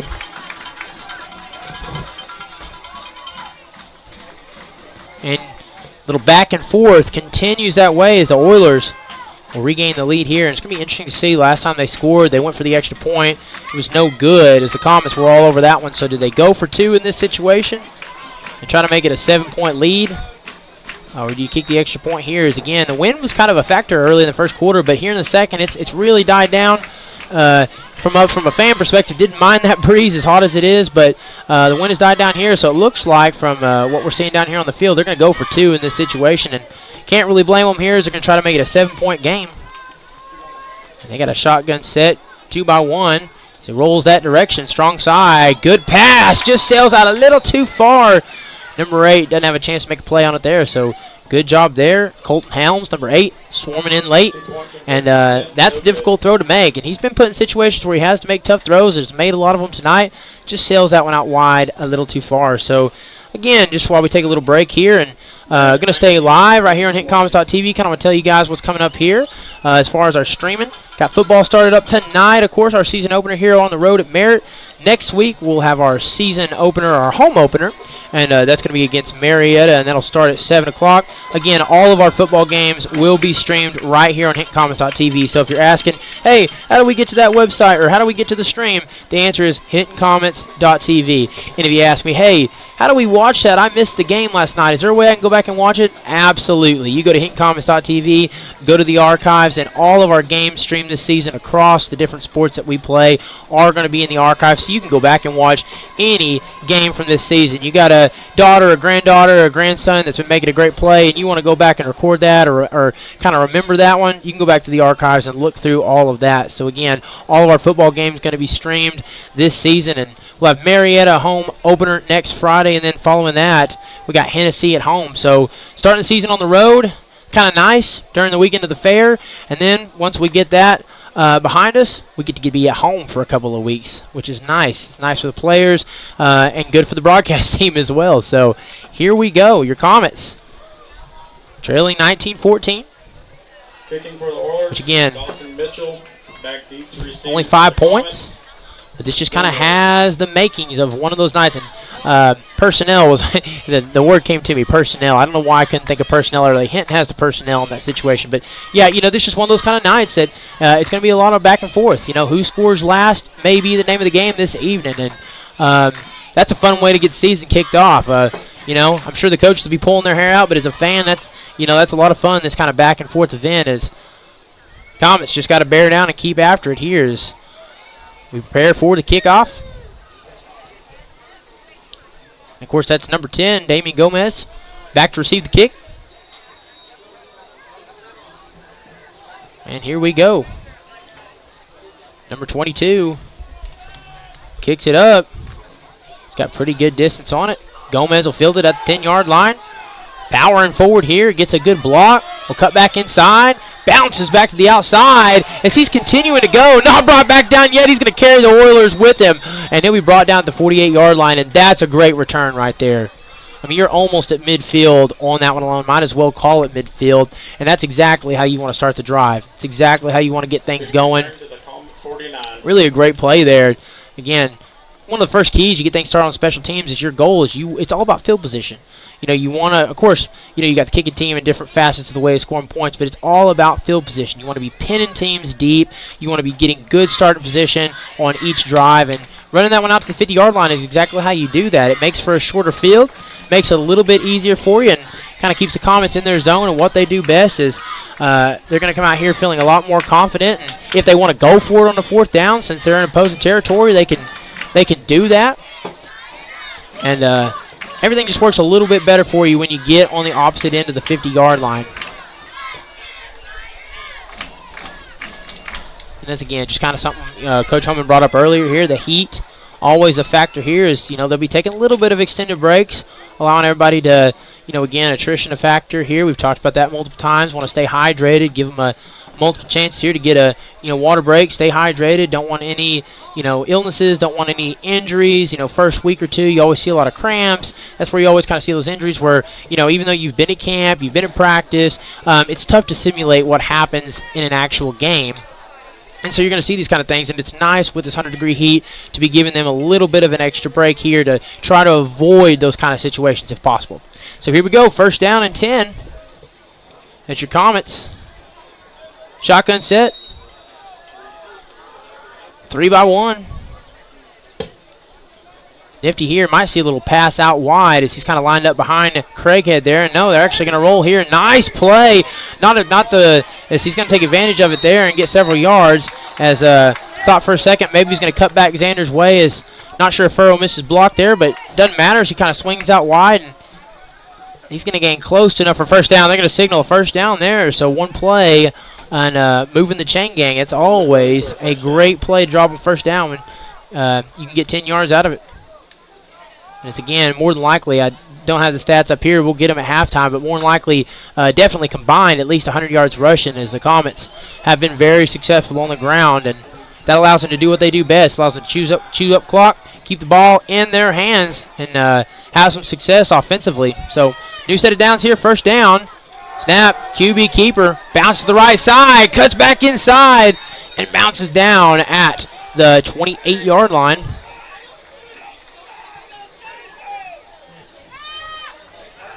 Again, good play there. Good job converting the stick or moving the chain gains again. So 2 plays here on offense, 2 1st downs. And love listening to Coach Wofford. Love hearing him coach. Believe it or not, we're only all the way on the opposite side of the field. You can hear Coach Wofford getting after it. So, again, just a lot of fun to watch here. 2 plays, 2 1st downs, and we'll see if they continue with it on the ground. They'll roll the same formation here. Out of the gun, set, QB keeper, going that same direction, right side. Falls down. It's another positive gain of about 5 yards. And, again, why stop doing what you're doing when it's working this well, as every play seems to be busting more than 5 yards. And that's the name of the game. If you can get yourself, even if you don't get the 1st down, if you can get yourself in 2nd and 5, 3rd and 4, 3rd and short, that's exactly the kind of formula you're going to want to stick to for the night. As again, you've got a new quarterback this year, Graydon DeVinny. Your leading receiver in touchdowns last year, Braden Strong, no longer on the team. Still got a lot of playmakers, but this team is definitely geared to running the ball. As we've got 5:34 left here in this game. Comets trailing 19-14. And he'll roll back here as a missed block. We got a flag on the play as he'll sail in the end zone, but have a feeling that one may be coming back as we await the call. As again, not been the Comets' best nights as far as the fortune of penalty flags in this one. As again, it's going to be a hold, and that one's going to come back. As again, it's been on the big plays, whether it be that lob up to, whether it be that lob up to Clifton Craighead in double coverage. It's just, or excuse me, whether it be that lob up in double coverage on the defensive side. They've just really seemingly been on the wrong end of some of these big penalty flags. And again, you just got to shake it off and continue on. You can't let it get in your head. But that's a big one right there. As that's 3rd and 15. Puts them in a situation where, again, it's a little bit out of their element, as Coach Holman talked about earlier. Their big key is running the ball here, not throwing a whole lot, and understandably so. Of course, again, you get 4-down territory, you get 4th and 8, 4th and 6, something like that. You could go for it here as a QB keeper. They're all over it. Somehow kind of evades that little tackle there as he grabs a bit of jersey, but not enough to bring a strong guy like Graydon DeVinny down. And so now you're looking at about 4th and 9. Again, still not your favorite down and distance, but certainly better than what you were in 3rd and 15. So, as again, they're going to go for it more than likely here on 4th down as we got 4:43 remaining here in the second quarters. They'll chew off as much of this clock as they can. As again, they've got 1 down and distance showing on the scoreboard. They got 1 down and distance. They're showing 3rd down, I know, on the far side. So again, not exactly sure who's got the down right on that one. You assume as we're going to get timeout here taken by the Comets. They'll sort that one out. We'll take a quick break and be right back here in just a moment on HintonComets.tv. Hope and sharing our love, and the greatest of these is love. We love God, our neighbors, and one another, and we would be delighted for you to come share the love of God with us at the Hinton Church of Christ, 307 South Spencer in Hinton, Oklahoma. Join us on Sundays for Bible classes for all ages at 9 a.m., worship at 10 a.m. and 6 p.m., and midweek Bible study on Wednesdays at 7 p.m. Support your school's booster club and get your business in front of thousands of potential customers. Talk about a win-win. Advertising packages start on this streaming station for less than $10 a game. Call 405-726-0835 or email adam@squirtle.com right now for more information. Stream with Pioneer iVideo and more. Live, recorded, on demand, all in HD. Easily find and watch your favorite shows and movies. Anywhere, on any device, perfect for the entire family. All right, here we go out of the timeout. The Comets, their second timeout of the evening is, again, it's been a few plays. You've seen Jake Wright out there. We've seen Clifton Craighead. Haven't seen Trevor Rodman, so again, maybe being evaluated or just kind of checking on him a bit. Hopefully everything's okay. Haven't seen him out in a few plays. So could be tending to something here. So meanwhile, 3rd and 6. Shotgun set, 3-by-1, trips left. Set. And he'll snap the ball here. Tries to keep it there, but they're all over as the Oilers swarm to the ball, and they'll bring him down. As they'll go backwards there, lose about a yard on the play, so that puts us at 4th and 8. As we get the down and distance correct here. Scoreboard was originally showing 4th down that previous play, and the sideline was correct. So now we reset here at 4th and 8. Again, 4-down territory more than likely as they'll shift around here. Looks like making either a substitution with Colton Helms here or just shifting around. Okay, they'll give a signal and send him back. Again, at some point in time, they've done such a good job running the ball. At some point in time, maybe a bubble screen, something. Maybe you get Colton Helms involved in a screenplay or something here. A wheel route to Jake Wright, and we got a penalty flag on the play, and it looks like that's another one on the offense. And that is, it's going to set them back again, so it's going to make a 4th and long even a little bit more difficult. And delay a game penalty. Again, delay a game. It's absolutely a penalty. You don't see that a whole lot in the season, and that's one that you absolutely do not want. They're going to take another quick time here, so we're going to stay right here. Again, just absolutely a penalty you do not want to see, delay a game. It's one of the things that, it's a heads up. You got play clock on both sides. You got to know the play. You got to jump in there. You got to be aware of the situation. You got to snap that ball, and Comets just weren't quite ready there, and again, Coach Potter all over them on that one. Totally understandable. So in the meantime, while we sort this one out from the timeout, I just want to let everybody know, of course, back here on our schedule this Monday, the softball team's going to be playing. We got 3 district games this week, so we're going to be doing a lot of streaming. We got 3 district games. That will be Hobart on the road. That starts Monday, and that'll be at 4:30 p.m. So that's a long drive. It's in the middle of a work day, so come watch it with us on HintonComets.tv. Then Tuesday at home, we got Watonga, and Thursday we'll have Sayre. Both those are at home, and they are district games. And then we get our our home opener of football. That'll also be on HintonComets.tv. So here we go. Looks like maybe they waved that one off, so we'll stay at 4th and 8. So again, was unaware you could wave that one off, but there we go. Maybe had the call wrong. They said delay a game, but here we go. One chance to do it here as he kind of finds some space, runs upfield. They don't get a chance to get on him. Brought down at the 15-yard line, and that's enough for a Comet first down. And, of course, looking around right now, no flags on the field. Seeming we're kind of in the mode every time you see a big play, kind of hunting for flags, and no flags there, so good news for the Comets as they'll move the chain gain here. First down and 10, as it feels like they've had the ball for an eternity here. Second quarter, 3:02, and that's always a good thing when you're winning the time of possession, but it's been a very long drive and been a fun first half here. Is a lot really to kind of a lot to devour here, a lot to evaluate from the first half, and we'll see if they can close it out here with points. 2:44, shotgun set, 2x2 snap. As he'll roll right side, Clifton Craighead drops a good block here to the 5. Touchdown, Comets! And the Comets retake the lead. As again, want to change a little name there. That was actually number 52, Bo Brookshire. So I'll tell you what, Bo, great job there on the blocks.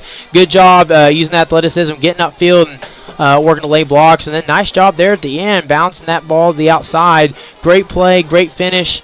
Kind of hard to see in that corner where we're at, but your Comets retake the lead here as the back and forth continues. Comets now leading 20-19. As it's a one-pointer here, so again, we'll see if they go for 2. Is that snap? They're not going to, and they're just going to fall on it here. So a good break there as that snap is high. The Oilers will jump all over it here, so the lead, Comets will regain, but it'll only be a 1-point lead. As thought maybe they'd go for it for 2, and just as I'm sitting here clicking the scoreboard, they're already lined up to kick the extra point. Just not the best snap there. So again, bad news is only leading by 1. The good news is your Comets have retaken the lead. So we're going to take a quick break and be right back here in just a moment on HintonComets.tv. And easy to use. Enjoy Pioneer iVideo today.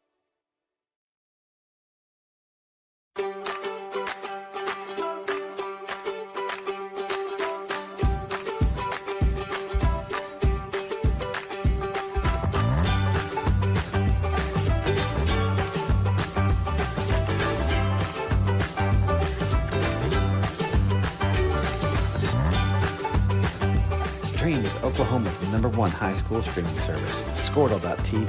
Find out more at Squirtle.com/stream. At Maples Nixon Diesel Horse, we've helped a lot of people, and our goal was to treat each and every person like a friend. And as a friend, we've got your back always. We understand what you're going through. Being lawyers is what we do, but it's not all that we are. We care. We'll stand beside you throughout the end. All right, so here we go. Back at it. Kicking here for the Comets. Deuce Tripp. Got a pair back to receive for the Oilers. Here goes the kick. Is that one sailing high? And he'll field it. Well, no, he won't field it. He'll let it drop into the end zone. Chooses not to return it. And probably a good decision there as the Comets. Been really pretty good and effective, I would say, on special teams this evening. Of course, again, you've had a couple of hiccups here and there, but, kickoffs, they've done a really good job as they've had a couple kicks. They've had 3 touchbacks, 2 sell out of the back of the end zone. And, again, when you get a young squad like this, that's the kind of things you're looking for. So a lot to be happy about here in the first half with special teams. As Comets, this is a really important series defensively. It's been a tough night defensively, really for both teams it has. But you got an opportunity right here to go into the locker room with a lead and with some momentum. And, again, you talk to teams that is such a big facet of the game, going into the locker room at halftime and carrying the momentum. So now would be a great time. If you always want a turnover, but if there's any time where it's really good to swing some momentum your way, get a turnover here. Try to get yourself to where you can have one more scoring opportunity as he'll roll out right here. Just finds a man wide open, but drops the pass. Looked like it was fairly precise and on it, but kind of sliding down, drops it. We got a flag here on the field. And that's a hold on the offense, so good news for the Comets as they get a holding call to go their way, and that's going to back them up, assuming they choose or they accept the penalty. And they will, so that's going to back them up. We're looking at a first down and 20, give or take a couple of yards. So they'll redo the down, but now pinned very deep. And again, if you're the Comets, this is where, last year's team really thrived in this situation. And, of course, that comes with the play of having a lot of seniors up front on that front 7. But, now's where it would be a great time if you could really bring some pressure. Even if you shoot a corner, you do a corner blitz or maybe shoot linebackers up the gap, now would be a great time to really bring some pressure, pin them deep, try to get something rolling in the end zone, create a fumble or a turnover here. This is where you really want to defensively apply a lot of pressure here. Is 4 down lineman. Jake Wright, he's going to drop back in coverage, kind of playing a little zone here. Throws it out, he's all over it, just misses it. Oh, my goodness. Damian Gomez, great read there, great play. And I tell you what, he was maybe a foot off, if that, from creating the turnover. And that's a great jump. That's just real smart. He was reading the quarterback's eyes, saw where that ball was coming out. And, again, that's really just about timing. You got to time that. You got to time that throw, and I tell you what, man, maybe a foot off. And if you get that, you're housing it, right? That's 6 points on the board for the Comets, and that's exactly what we talk about. But you pin them deep. This is why you want to pin them deep. This is why you want to pin them deep, because it puts them in a position where they can make those kind of mistakes. So, not sure what's going on here. Is chain gang there is awfully short. Not sure if we had a late penalty or something like that, but first down. Again, didn't see a flag, and that was a late adjustment of the stick, so he'll flare one out. The screen pass, as that one's off the hands of Compton. As again, not sure exactly what happened there. Didn't see a late flag. Looking at both sidelines, didn't see anything. But a big break there for the Oilers as we're looking at 2nd down and 10 with 2:20 left here. Comets leading by 1. I'll have to go back and check that one out. Totally missed that flag and still didn't see it. Never saw him pick it back. Never saw him pick a flag up. Again, don't want to conspire on the broadcast. Sure it was. Probably just missed it. Didn't hear it over the intercom. Figure the PA would have. Usually the PA says it, but either way, we carry on here. Shotgun set, 2x2. Snaps. Got to bring some pressure. Does off the edge. Good job. Gets that one out. And he's going to wish he didn't catch it as Jake Wright piles him into the ground. Damian Gomez in on the assisted tackle. And that's actually a situation where catching the ball is going to be to the benefit of the Comets, as that's going to put them down in 3rd and long. Looking at about 3rd down and 14.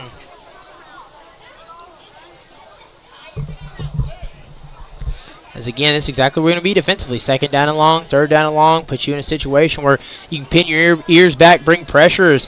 The Oilers know offensively here they got to really execute to make something happen, put themselves in a manageable position for 4th down. And again, you're on the opposite side of the field.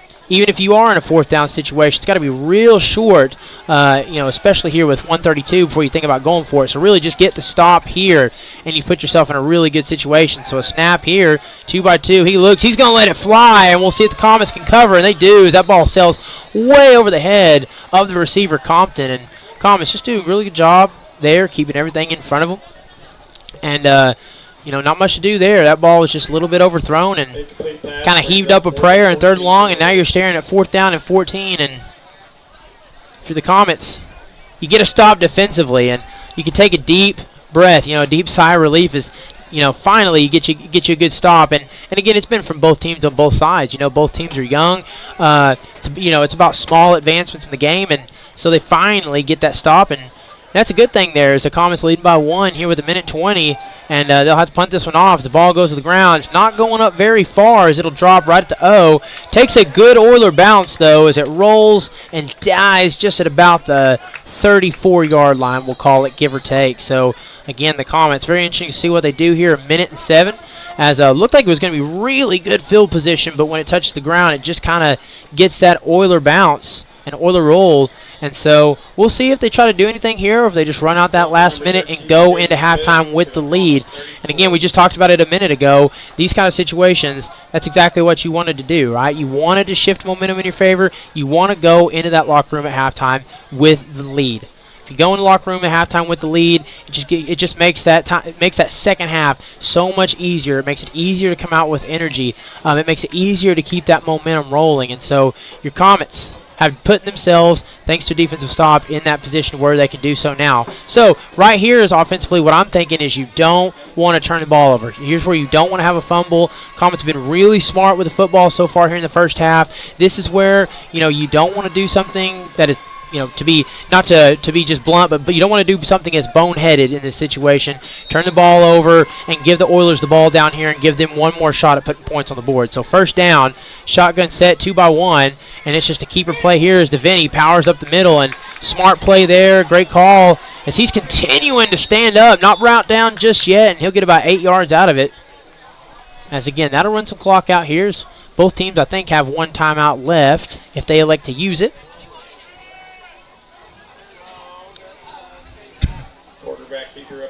And off that QB keeper, it's a gain of 8, so about 2nd down and 2.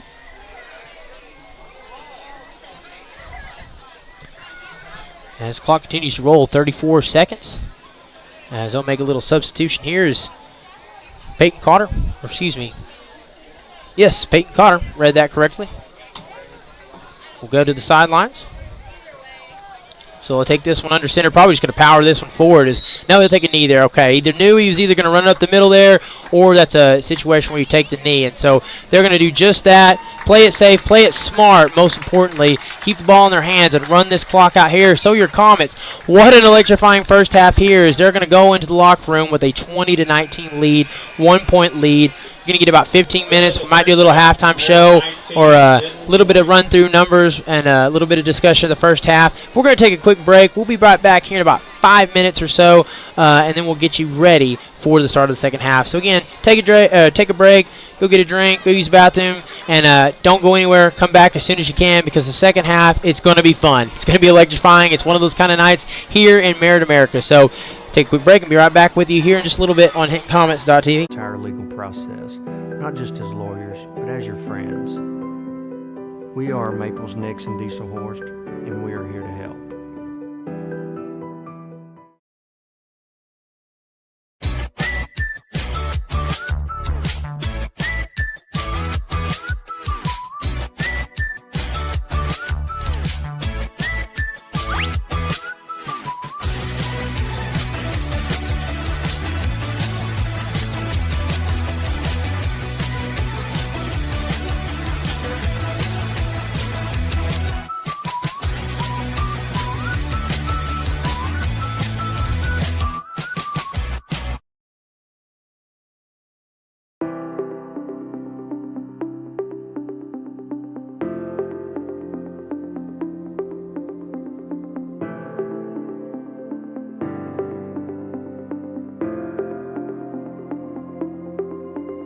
Is it time for your school or business to purchase a new phone system? Give the experts at Versatile Networks a call.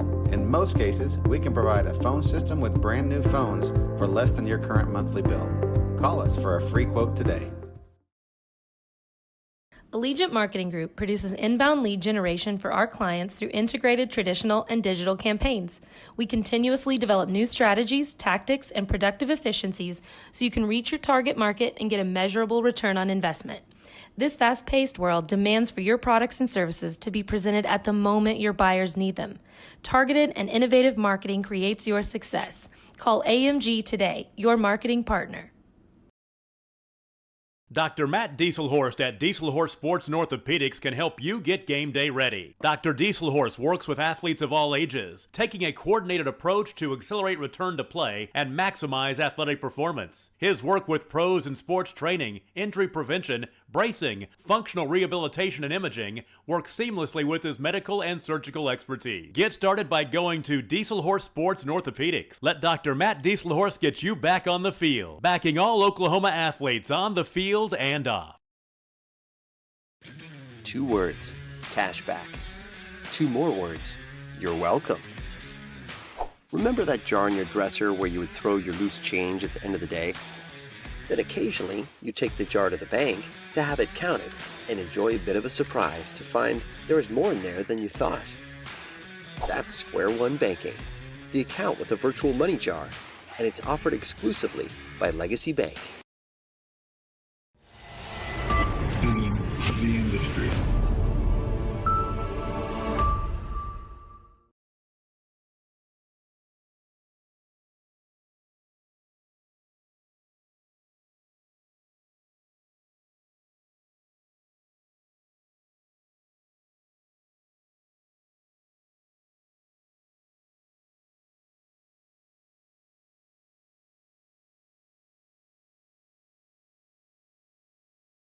Christianity is about walking by faith, living with hope, and sharing our love. And the greatest of these is love. We love God, our neighbors, and one another, and we would be delighted for you to come share the love of God with us at the Hinton Church of Christ, 307 South Spencer in Hinton, Oklahoma. Join us on Sundays for Bible classes for all ages at 9 a.m., worship at 10 a.m. and 6 p.m., and midweek Bible study on Wednesdays at 7 p.m. Support your school's booster club and get your business in front of thousands of potential customers. Talk about a win-win. Advertising packages start on this streaming station for less than $10 a game. Call 405-726-0835 or email adam@squirtle.com right now for more information. Stream with Pioneer iVideo and more. Live, recorded, on demand, all in HD. Easily find and watch your favorite shows and movies. Anywhere. On any device. Perfect for the entire family. And easy to use. Enjoy Pioneer iVideo today.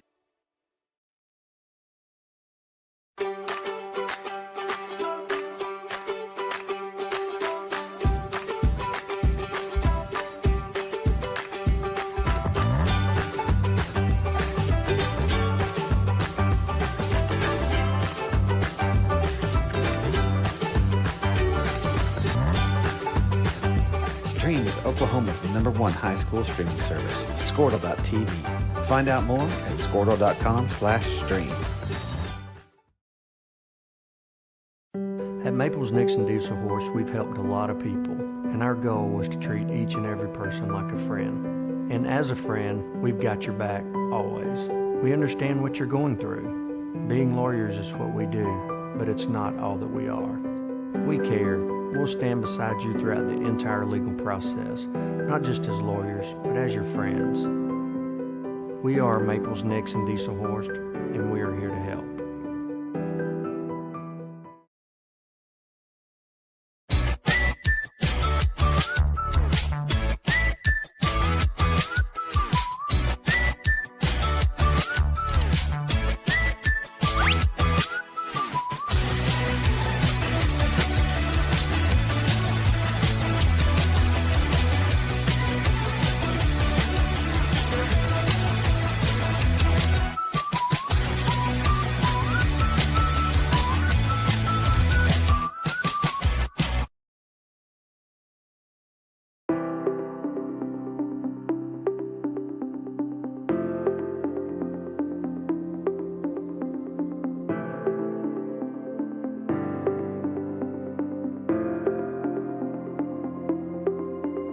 Is it time for your school or business to purchase a new phone system? Give the experts at Versatile Networks a call. In most cases, we can provide a phone system with brand new phones for less than your current monthly bill.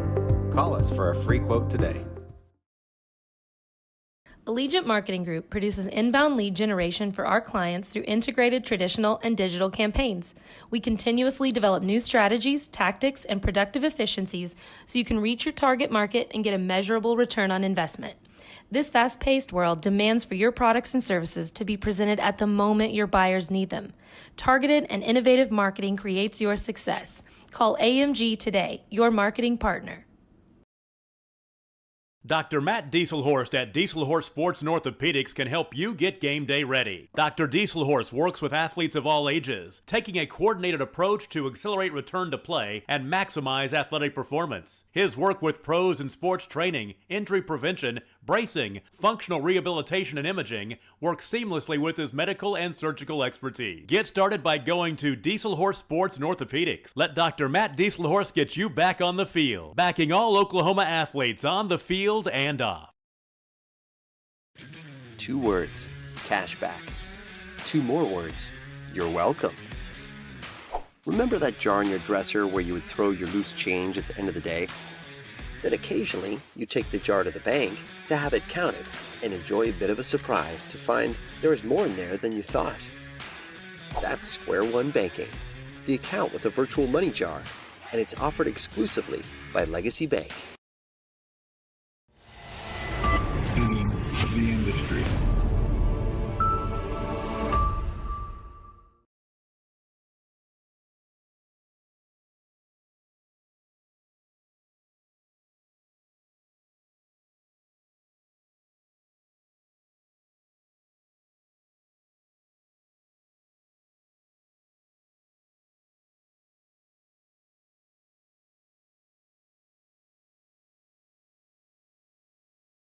Christianity is about walking by faith, living with hope, and sharing our love. And the greatest of these is love.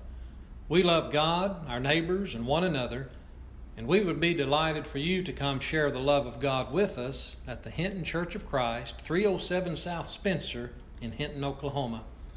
Join us on Sundays for Bible classes for all ages at 9 a.m., worship at 10 a.m. and 6 p.m., and midweek Bible study on Wednesdays at 7 p.m.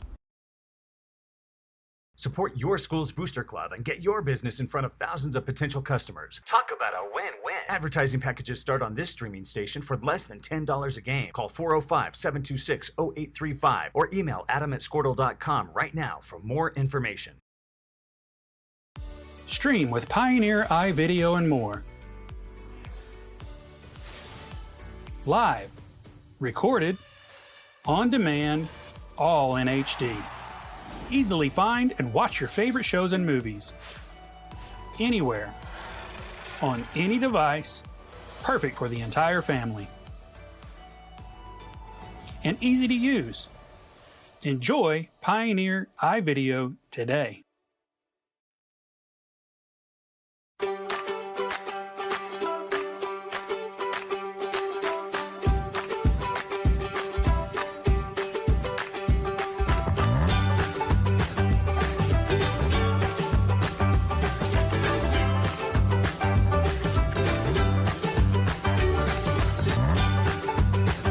Stream with Oklahoma's #1 high school streaming service, Squirtle.tv. Find out more at Squirtle.com/stream. At Maples Nixon Dieselhorst, we've helped a lot of people, and our goal was to treat each and every person like a friend. And as a friend, we've got your back always. We understand what you're going through. Being lawyers is what we do, but it's not all that we are. We care. We'll stand beside you throughout the entire legal process, not just as lawyers, but as your friends. We are Maples Nixon Dieselhorst, and we are here to help.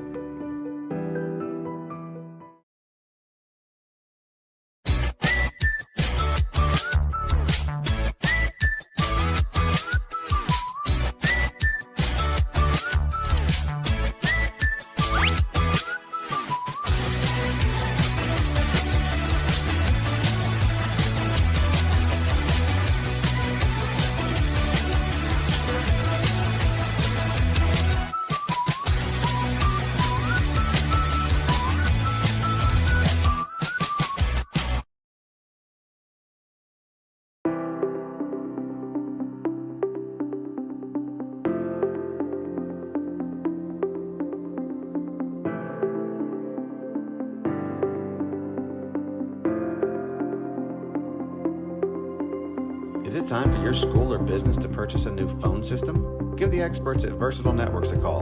In most cases, we can provide a phone system with brand new phones for less than your current monthly bill.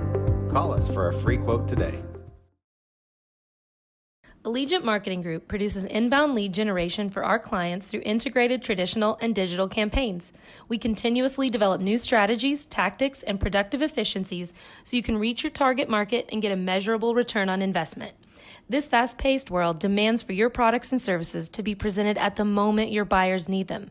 Targeted and innovative marketing creates your success. Call AMG today, your marketing partner. Dr. Matt Dieselhorst at Dieselhorst Sports and Orthopedics can help you get game day ready. Dr. Dieselhorst works with athletes of all ages, taking a coordinated approach to accelerate return to play and maximize athletic performance. His work with pros in sports training, injury prevention, bracing, functional rehabilitation, and imaging works seamlessly with his medical and surgical expertise. Get started by going to Dieselhorst Sports and Orthopedics. Let Dr. Matt Dieselhorst get you back on the field, backing all Oklahoma athletes on the field and off. 2 words, cashback. 2 more words, you're welcome. Remember that jar in your dresser where you would throw your loose change at the end of the day? Then occasionally, you take the jar to the bank to have it counted and enjoy a bit of a surprise to find there is more in there than you thought.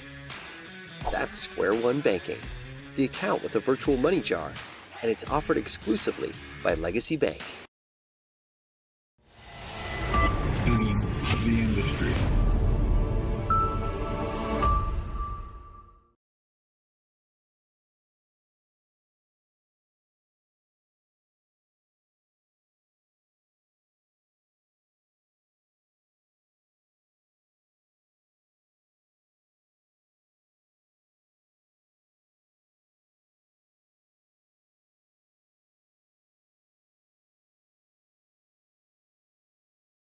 Christianity is about walking by faith, living with hope, and sharing our love. And the greatest of these is love.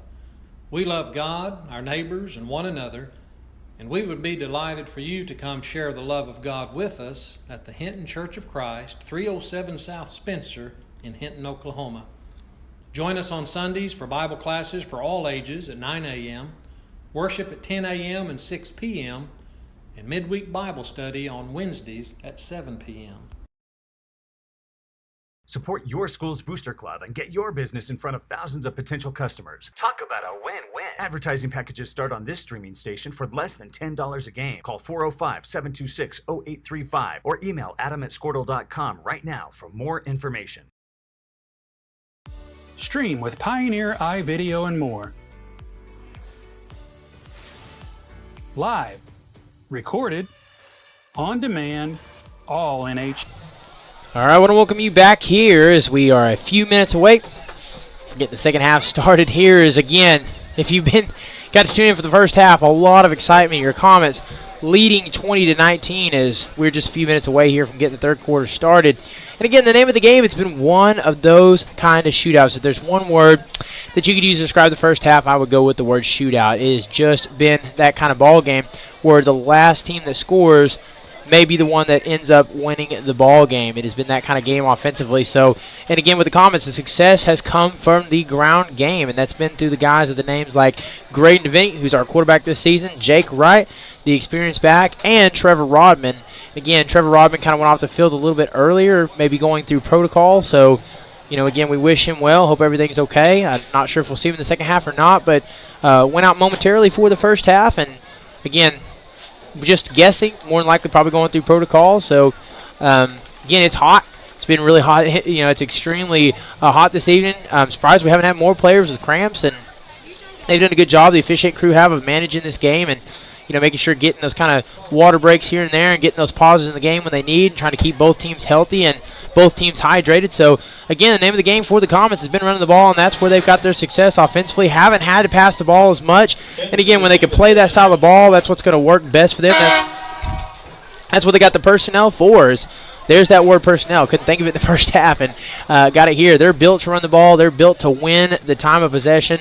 They're built to chew clock, and that's exactly what they've been able to do this first half. Now, as far as the Oilers, they're playing a lot of up-tempo, quick strike, out of the shotgun, 2x2, and, it's just been difficult. The Comets, again, they're adjusting. They got a little bit closer each and every time. They got a big stop right towards the end of the first half. So making some adjustments, figuring some things out, and we'll see if that carries over into the second half. So number 22 set to kick off here for the second half.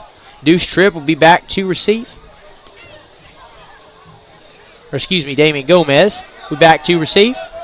And he'll kind of stutter step there, cut back in. Nice tackle made as a pair of Oilers bring him down at the 26-yard line. So solid return there by Damian Gomez. Just had a pretty good night. He had a jump on a ball towards the end of the first half, defensively playing out at that corner spot, and almost came away with the pick six. And, he's playing a good first half. He's played a good game so far here in the first half. So rolling in the third quarter, we'll see if he can keep that one going. As your Comets, they deferred in the first half, so they're going to receive the ball here in the second half. So first possession of the night will belong to the Comets. As we'll adjust that camera best we can, try to get you the best view of the field. In the game here is a snap. We got a keeper play here as he kind of squirms loose of a pair, and it's tough to bring him down. 3 Oilers, 4 Oilers. You half the team not bringing him down. They need to really blow this play dead, and they do. I only say that to keep anybody from getting hurt once you kind of reach a standstill and you got about 7 players on one. And I tell you what, that is absolute muscle there. That is unbelievable strength there by Graydon Deviney, as that was perseverance. As he was determined to not go down, and they had to basically blow that one dead. And that's a gain of about 13. And, again, we talked about going to the halftime with momentum, and so you can come out here, you bring that momentum back out with you, and you punch him in the mouth on that first play, and that's exactly what they did. So one play, new set of downs, 1st and 10, shotgun set, 2x2.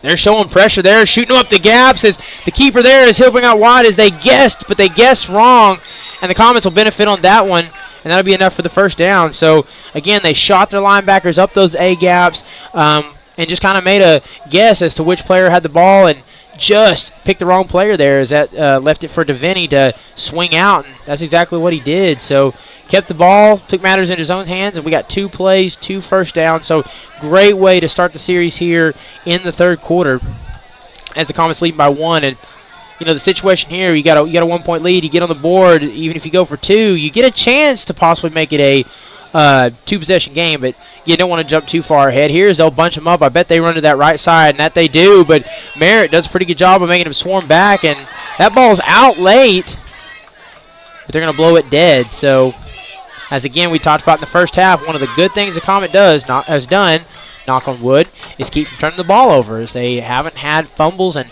that's things that in years past have plagued them at times, is ball security, and so far tonight it's been pretty good. A few fans thought that ball might have come out late, but it didn't, and they rule it down. So 2nd down and 8. And 9:51 here. Again, just look at how this offense works. Look at how quickly it chews clock when you keep the ball in bounds. You move the sticks, you convert. Really, really chews up that clock as they'll run a QB keeper up the right side. And again, you're just going to keep running this kind of power look when things are going your way, and that may be enough. It's going to be either short or enough to move the chains, and it will. So another set of another set of downs for the Comets. As again, the Oilers defense spent a lot of time on the field in the first half. I think the Comets at one point in time had a drive that came close to almost 8. It felt like almost 8 minutes. Kind of tough to see the clock here, but when you really win the time possession like that, it's that battle of attrition. You start to wear the defense down. They start getting hands on their hips. They start getting tired, and they start to lose that confidence, and that just makes the job easier for the offense here as they run up to the line quick here, snaps it. The Oilers kind of all over that one, but good job by Deviney there to evade the initial tackle and at least keep it a neutral play.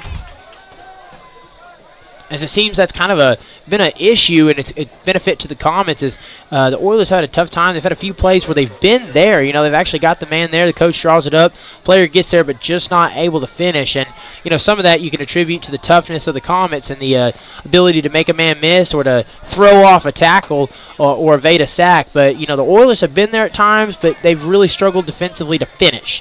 And that's something that more than likely they'd like to work on here in the second half is, again, they're going to shoot everyone up the gap, and not a bad strategy there is they'll bring Jake right down, and that's what they dialed up, and that's what they needed on that second down play is, again, and Comets are not, they're telling you right now, we're not, we're really going to try to beat you on the ground, and at some point in time, you can only get beat so many times until you say, hey, do we try cover zero? Do we try, stacking the box? Do we try shooting the A gaps, B gaps with our linebackers? Like, if you're the defense for the Oilers, you got to do something to try to stop that run, even if you've got to sell out in that situation. So now we're looking at a 3rd down and 8. And again, the Comets in really good field position here. I imagine 4-down territory. You're working with a 1-point lead.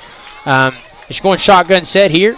2-by-1. They'll bunch him, power on the right side, and he'll run that direction, of course. And, ooh, good job there, but nice bounce out. And again, that's just Graydon DeVinny doing what he does best is, the lineman there was kind of got the initial punch, won the battle on the inside, but it's a good read there by DeVinny to see that and then cut back to the outside and turn that into a positive play, and really no one there at the boundary. So another great play there for the Comets, and again, that'll move the chains. First down here is, again, we got a one-man crew here is, again, Holman wears a man of many hats, and our athletic director and coach, and side by side in the broadcast booth tonight, but of course, he's also with the medical staff whenever we have a situation with players or a situation, off the field. So he's tending to that right now. So I'm calling the game, working the camera here as a hands off as Jake Wright kind of trips and falls forward here. So a modest, well, I don't know if we call it a modest gain there, but a gain of about 1, a forward falling gain, but I think he really lost his balance, and that one kind of ended the play before it began.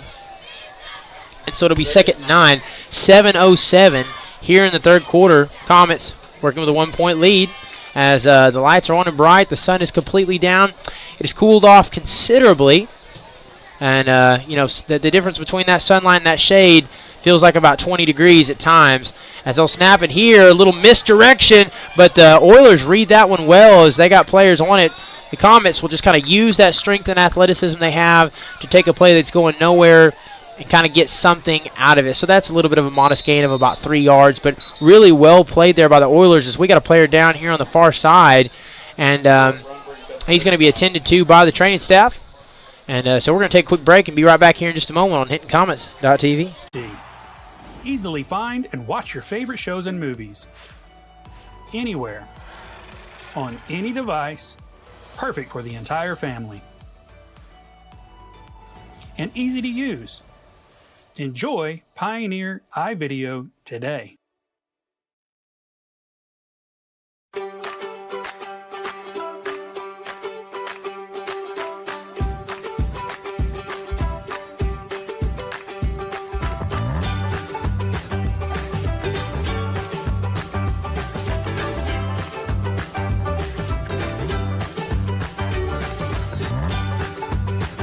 Stream with Oklahoma's #1 high school streaming service, Squirtle.tv.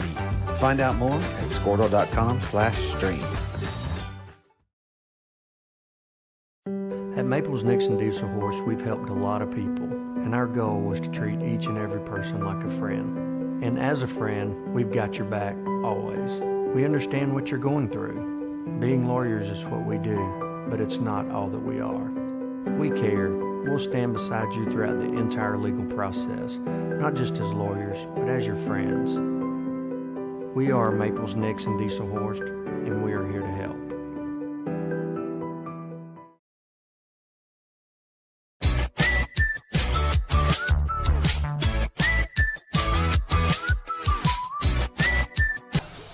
All right, I want to welcome you back here live on HintonComets.tv. Still tending to a quick injury break here, and again, we always wish anytime a player is hurt, whether it be a Comet or an Oiler or whoever we face, we always want our thoughts and prayers with them, and we always hope that everything's okay. It's taking a little bit of time here, so we're going to continue to talk while the training staff is taking care of that.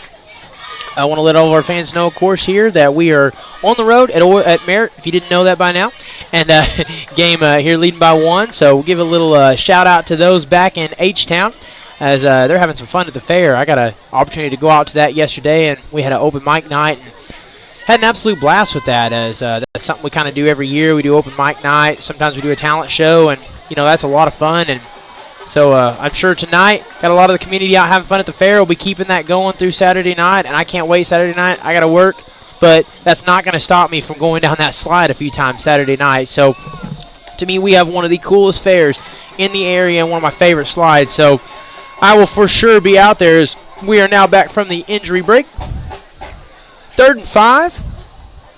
Shotgun set. 2-by-1. Jake Wright in the backfield with him. Hit his hand off up the middle. Shoots the hole as he goes to the 5 and falls in. They couldn't bring him down. Touchdown, Comets.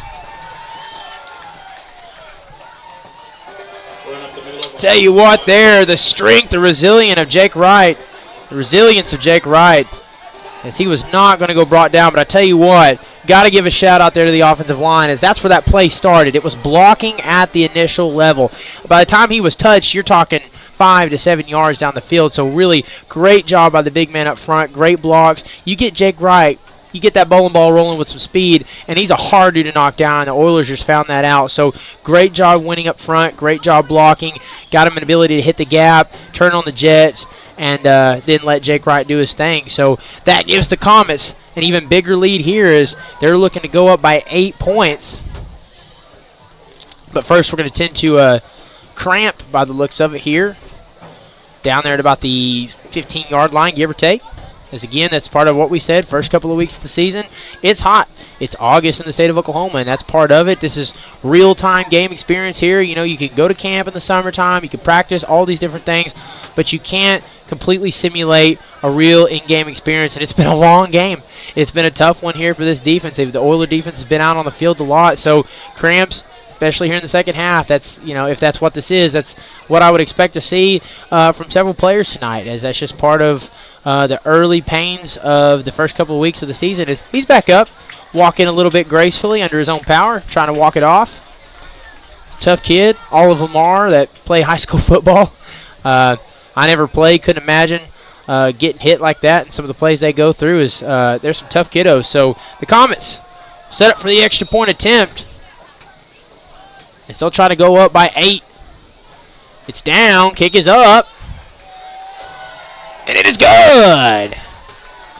No flag, most importantly, on the play. So your Comets put 7 more on the board as they're going to take a 27-19 lead. So we're going to stay right here on HintonComets.tv. So don't go anywhere, of course. And while we're doing that, sorting this out, getting ready to get back to under the kickoff. Want to let everybody know what we got coming up on our streaming services. Of course, we're talking about the fair this weekend. You know, we got a busy week coming up ahead. Monday evening, we'll be going to Hobart.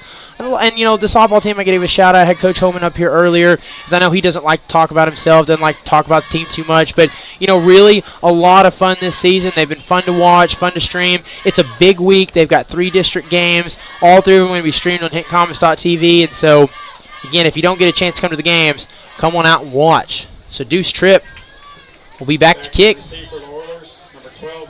Number 12 will be back to receive for the Oilers. As again, for the Oilers, it's going to be a big possession here as the Comets came out, played well, punched in the mouth. Now for the Oilers, how do you respond? And again, they've played extremely well, and they've been led by, you know, players like number 2, Compton, number 10, their quarterback. And, you know, for the sophomore, their quarterback has played like an absolute star this first half. As you know, now they're getting in a game of keep up. So this is a big series for them. It's always big coming out of the gate in the second half, but, you know, now you're trailing. You're in a situation where you've got to score, because the Comets have proven they're able to match you blow for blow tonight. So they got to come out here and make something of it. And if you're Comets, you got to stop the last series on defense before the end of the half. So you're going to see if you can keep it up here as he kind of bobbles it a little bit, and he's blown up by a great group of Comets. And you can see that energy there as Jake Wright is absolutely fired up right now. And that's exactly what you wanted to see, is the defense going to be in a really good spot as the offense is pinned deep. As they kind of talk things over here with the officiate crews, it looks like that ball is going to be right along the 16-yard line, give or take. And that's right where you want to be offensively. You keep that inside of the 20. That's a great place to get started here. So can they carry over a little momentum that they built defensively on that last series before halftime? We're going to find out. So here we go. 4 down linemen, 3 backers. as they'll kind of pinch in a little bit here, play off coverage, but not, again, just about a little 5-yard window. Shotgun set, 2x2, snap. He'll look right, brings the pressure, has to dance out of it here, and can they close the gap? They do. Browning him down to the ground is Jake Wright, who's having him an absolute game. As I can't remember if we called him the Manimal last year or what our nickname for him was, but I think it was, and he is absolutely playing like that tonight. Good job there. Good athleticism. At that point, you just got to close the gap. You got to go get after him. You got to go make a play, and that's what you do. Don't let the player come to you. You go and get the player, and that's what you do. That's what you do to keep yards behind you and not in front of you. So rather than a 2nd down and 6, now you're looking at a situation where it's 2nd down and 9 with 5:49 here in the 3rd quarter. So going back to that look that they like so much, that shotgun 2x2 snap, and he'll right, get this one out. Needs a blocker. 13 lays a block. Not a very good one though. And that ball almost looked like it didn't quite come out. Okay, thought for maybe a second the ball came out. Nope, he'll maintain possession of it. Get to the ground. I'll stay in bounds, and you see that there with the official on the line. So that ball stayed in bounds. That'll keep the clock rolling at 5:20 and ticking. So again, nice little play design there. Kind of get the ball to your player. Use that other receiver as a blocker downfield. Kind of a little screen play. And pretty well defended there by the Comets, as you only gained a couple of it there. And you're looking at 3rd down and 6. So a big opportunity here for the Comets. As considering the field position here, doubt they'd go for it on 4th down. Probably force a punt. Getting this one out here. And again, no blocker. But what a move there. And if you're, again, Deuce Tripp was right there. Got to give props. He was there. It's just a really good move by the receiver there. A really good cut. Kind of got him twisted a little bit backwards, shook him up a little bit, and, good cut, and then was able to power forward there and a nice gain. So for the Oilers, that's a big break. And, now you can take a little bit of a deep breath because everything has been rolling the Comets' way and feels like everything's been stacked against you as a toss play here to the right side, getting down for a gain of about 3. You feel like everything's kind of been going against you, and then all of a sudden you finally get that break, and you can take a deep breath. You can kind of hit that reset button and get back after it there. So following the toss play, looking at about 2nd down and 7 as the Comets knocked him out of bounds. Can't tell from that far who knocked him out on the far side. And we got another player down. And we're going to take another time here as we'll pan that camera away. And so we'll take a quick break and be right back here in just a moment on HintonComets.tv.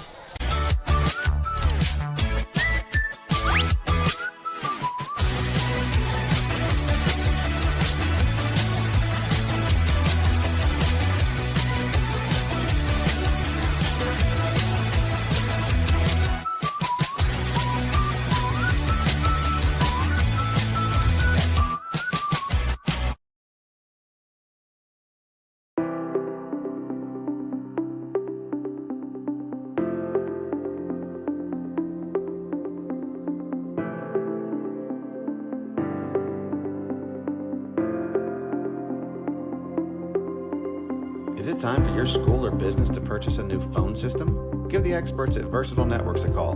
In most cases, we can provide a phone system with brand new phones for less than your current monthly bill. Call us for a free quote today. Allegiant Marketing Group produces inbound lead generation for our clients through integrated traditional and digital campaigns. We continuously develop new strategies, tactics, and productive efficiencies so you can reach your target market and get a measurable return on investment. This fast-paced world demands for you. All right, I want to welcome you back here is number 2. That's the Compton, one of their best playmakers. He's kind of walking off, under his own power. Good news there for the Oilers, as we'll see if he'll try to fight to stay in the game. Walking just a little bit briskly. As again, like I've said before, you're going to see a lot of that in the second half. As it's hot. I'm only standing up here broadcasting, and I can't believe how much I've sweat, and I'm not playing a football game in pads. So I can only imagine how these players are feeling, especially those that have to be on the field a lot, are playing on both sides of the ball, throwing special teams on top of that too, and they're seeing a lot of snaps tonight. I can't imagine, how they're making it through 4 quarters. So here we go. Clearing the injury timeout here. We're back in play. 2nd down and 9. Shotgun set, 2x2. Good jump there as they'll get this one out. Has to lay a block. It does. And cut. He'll get to the boundary. Tackled out of bounds by Clifton Craighead. And a late flag. And I think that's going to be on the Comets. Pretty evidently there's a little bit of late action after taking him out of bounds. I think maybe a little finishing move as he went out of bounds. And, you know, officiating crews at all levels are really big on that. You know, once you get him to the boundary and you get him out of bounds, oh, that's actually a face mask penalty there. And I'm not sure, might have got a face mask, might have brought him down as a face mask there. So, again, a little different angle there. Thought maybe it was a little movement that had happened after they pushed him out of bounds, but they're actually going to rule that one a face mask. So, again, not a good penalty there. You don't want that penalty either. That's I believe that's a 15-yard penalty in high school football. So that's going to put that ball on the 45-yard line. So you get the positive yardage plus the yardage off the penalty. And so here we go. Back on the opposite side of the field on the 45-yard line. First down. Rolling with that traditional shotgun 2x2. Number 12 in motion. Not a lot of pre-snap motion. There's, he's all over it. Bringing him down there is number 77, Derek Pratt. As it took everything I had, not to say Ryan Lytle there, but Derek Pratt, great play. And that was absolutely well read. And then you had to have the athleticism to finish there as that play was blown up. You're looking at a loss of at least 10 yards. And first attempt there at misdirection, or no, excuse me, first attempt at pre-snap motion doesn't go so well there for the Oilers. Well read there by the Comets. And again, the difference between second down and 8 versus second down and 15 or second down and 20 is just so gigantic. It just puts everything in front of you, allows to roll those DBs back a little bit, kind of keep everything in front of you.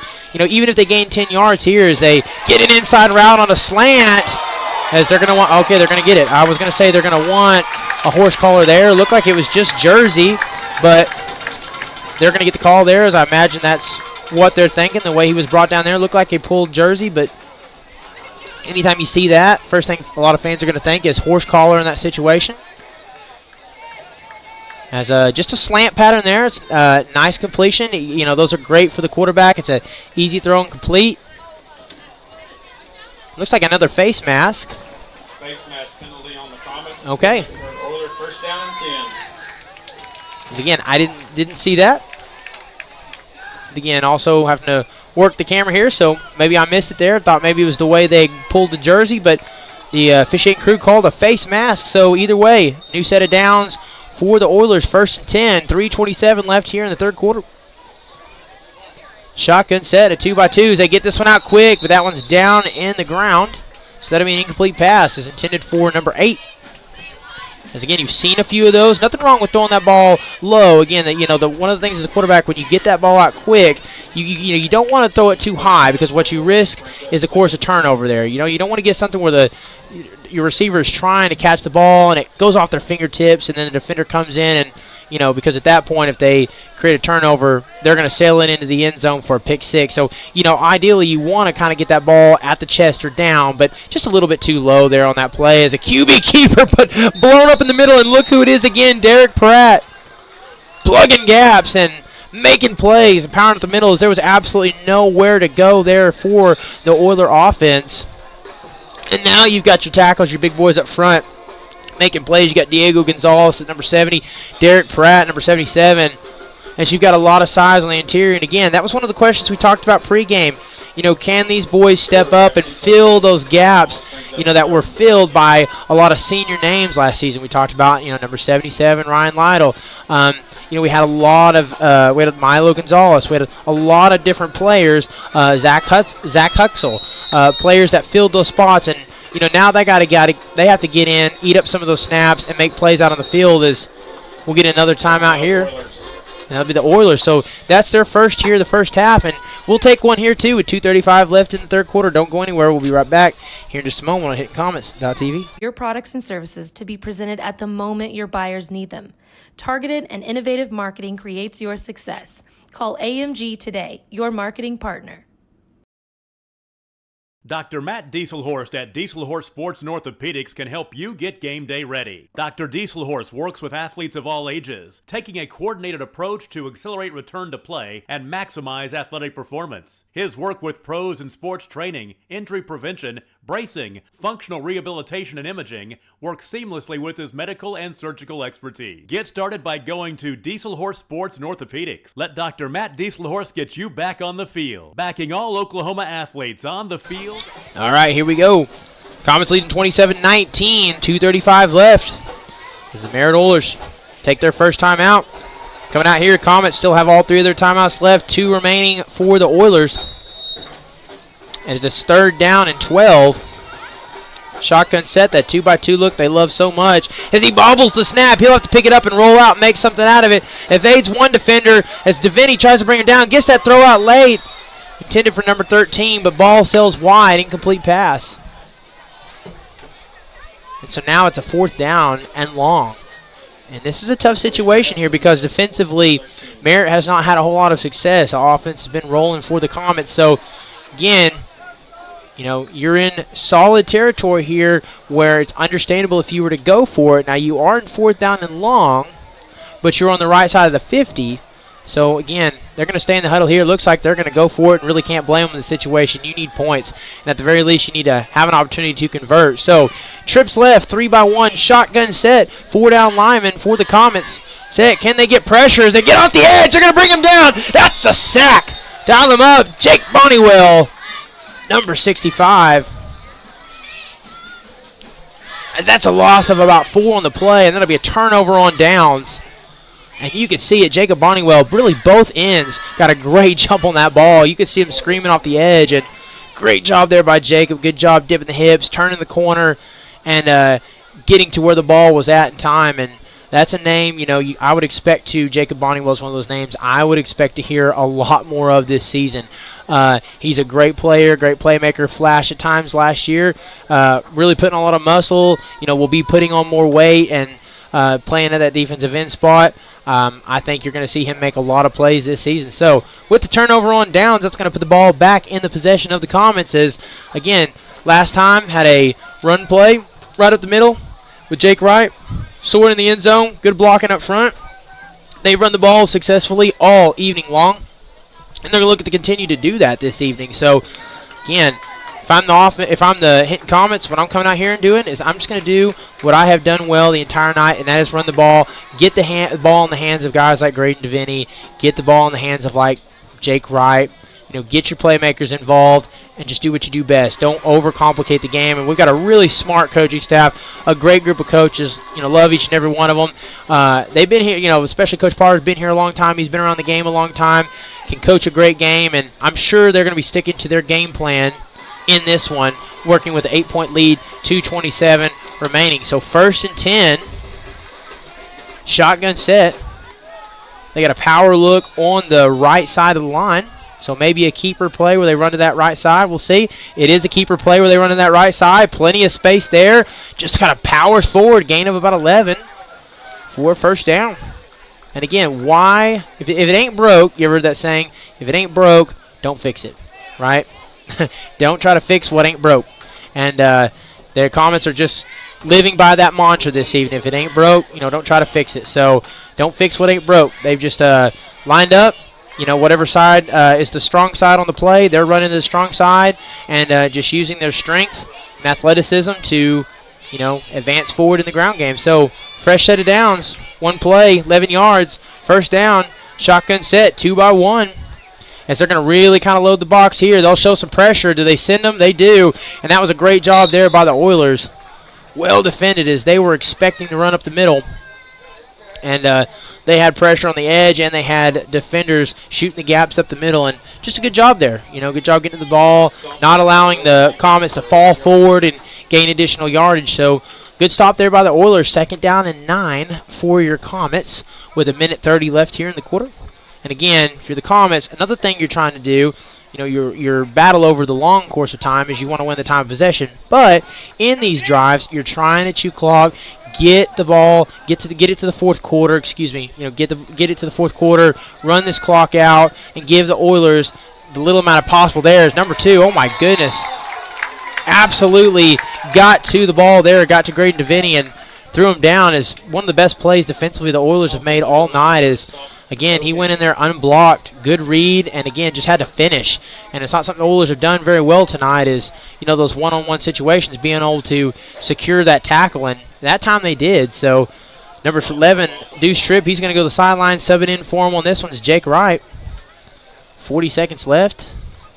So again, each play, they're going to take their time, run this play clock down, inside of 10, inside of 5, and you really can't blame them in that situation. So third down here is, again, they're going to bring pressure. And, man, I tell you what, dancing around somehow evades 2-3 tacklers.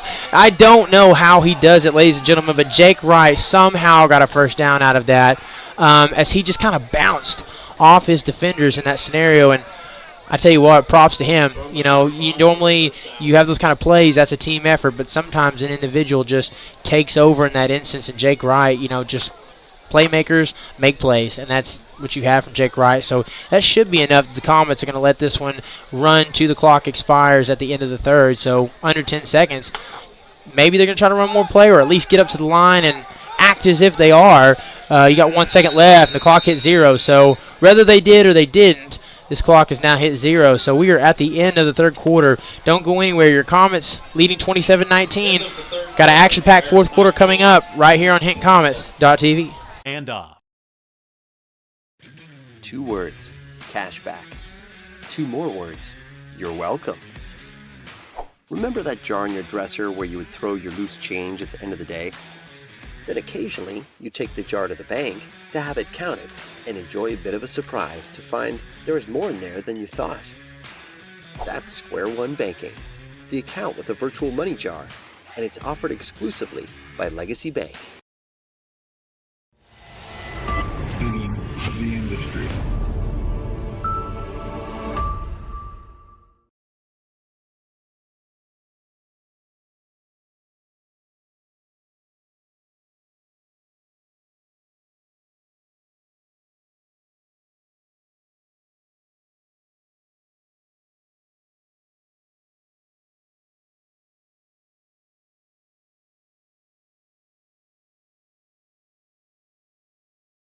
Christianity is about walking by faith, living with hope, and sharing our love. And the greatest of these is love. We love God, our neighbors, and one another, and we would be delighted for you to come. All right, I want to welcome you back here for the start of the fourth quarter.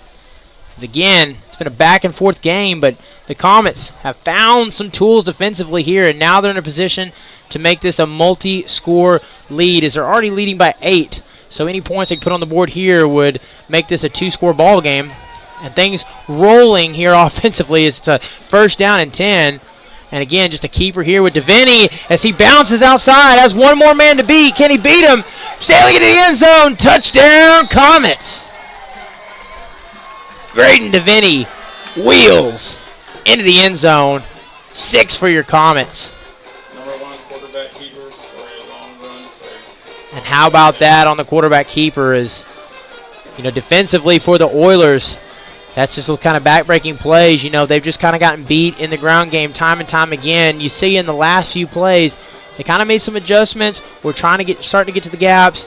And then again, when you've had the ball this long, when you've had this many plays offensively, it's just tough to continue that time and time again. It tends to bode in favor of the offense. And Graydon Devaney, once he bounces to the outside in that situation, just all about the speed as the kick is up. And I think that one is wide left. Yes, that's wide left, so kick is no good. But your Comets still going to have the 2-possession lead, the 6 points on that possession. They're going to be leading 33-19. So good all in all for your Comets. As again, now your goal here in the fourth quarter is defensively. You want to close this one out. You want to play strong. The game is, again, the game is not won in the first 3 quarters. It's a full 4-quarter game.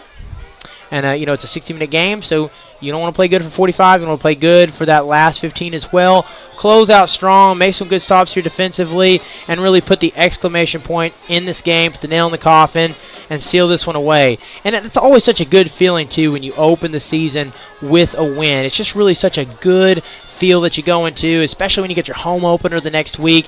You want to go into that weekend and go into that next week with some momentum and feel good, open the season with a win. No team wants to start the season with a loss, so you're going to do that right here in your fourth quarter by going out, playing good defense like you have so far in the second half, and closing this game strong. So, number 11 be kicking off here, Deuce Tripp. As again, we've had different kickers throughout the years. We've had Ryan Lytle, we've had Josh Ralston. So it's going to take me just a little bit. Know Deuce very well, but again, just that number. That was a number Jack Brookshire wore last year. So just takes me a little bit of getting used to here as that one's going to kind of squib down just a little bit. They'll field that one at the 10-yard line. Run this one to the left side. Tries to cut back here. Makes one man miss. And, a little bit back. And, again, that's, coaches will always tell you in that situation, you got to run downfield. It's not bad to cut, not bad to go the other way, but eventually you've got to run downfield. You want to be running north to south more than you are east to west because you put yourself in a situation where you're really not gaining any yards. You're just dancing around back there. And so, good job there by the Comets. Job taking advantage of that play right there. And, again, good field position for the Comets defense as that ball's on about the 11-yard line. And, again, you want to stay sound. You want to play fundamental ball here. But, this is where if your front seven, your lineman can win up front. You can create pressure. You got a good opportunity for a turnover. It was on this side of the field where that turnover by Damian Gomez almost happened a while ago. So this is where there's a lot of pressure on the offense. And as a defense, you can really be aggressive here and try to create a turnover. So first down, 2-by-1. He'll roll out to the right side. Has to get this one out. Fires it. Number 13. Just a little bit behind him. And I tell you what, had the quarterback made that throw, which it is a tough throw. It's always tough to throw on the run. But tell you what, had he completed that pass hit him in the chest, that might have been a touchdown. Good route there across the field. Just a crosser by number 13 and just came up a little bit short. So your Comets catch a break there. Second down and 10.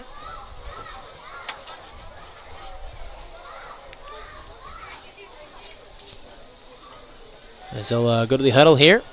11:33 remaining in the quarter.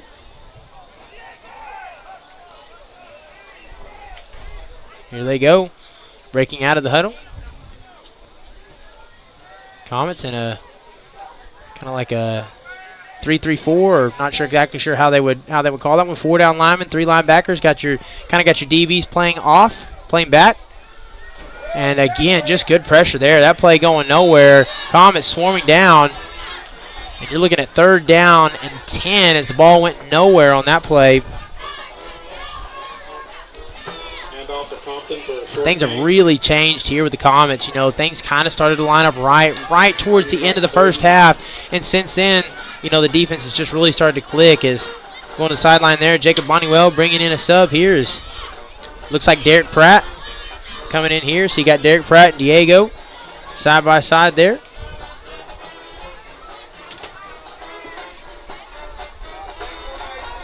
Again, you got those 2 boys in there. That's a lot of size there on that defensive line. So here we go. 3rd down, long. Has to let it go. Does. Finds a man open in space. Cuts back. Double cut. And he just needs to run forward there, and he does. Now we got a foot race. Him and Graydon Davini. And Graydon will catch him, bring him down. But a big gain there. Much needed for the Oilers at the 40-yard line.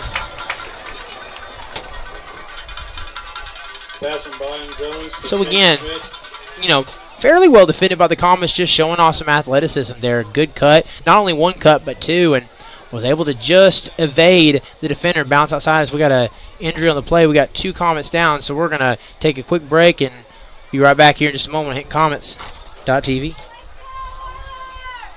Share the love of God with us at the Hinton Church of Christ, 307 South Spencer in Hinton, Oklahoma. Join us on Sundays for Bible classes for all ages at 9 a.m., worship at 10 a.m. and 6 p.m., and midweek Bible study on Wednesdays at 7 p.m.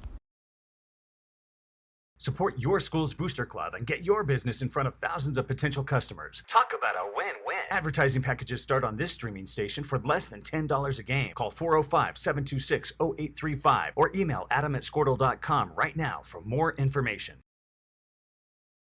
Stream with Pioneer iVideo and more. All right, we're going to be back here on HintComets.tv. So that was Xander Furrow and Jake Wright were down on the field. And, again, both of them popped up fairly quickly. Being helped just a little bit, but mostly walking under their own power, so always good news there. 2 players that'll see a lot of snaps this season, so want to keep them healthy, and that's always what you do. You're holding your breath late here in the game, especially when you got a lead and you're trying to close out. You got to keep your good players on the field. They got to play through the game, the duration of the game, and, you just always cross your fingers and hope you don't have that injury that makes for a much more difficult season there. So everything looking pretty good as Furrow and Wright get up mostly on their own power, and we're going to hop right back into this game as 1st down and 10 following the completion for the Oilers.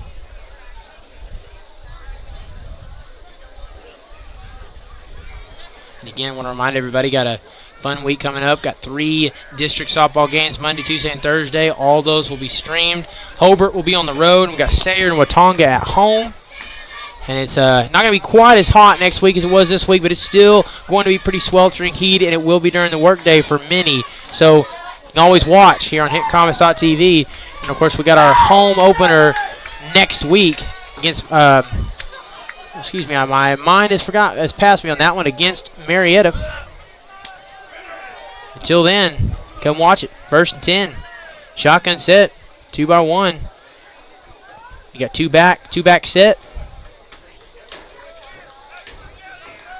Again, the DB's just kind of keeping everything in front of him as he rolls right, lets it fly downfield, has a man open, but has a track back to the ball, and that's creating a turnover there. Graydon DeVinny nabs that ball.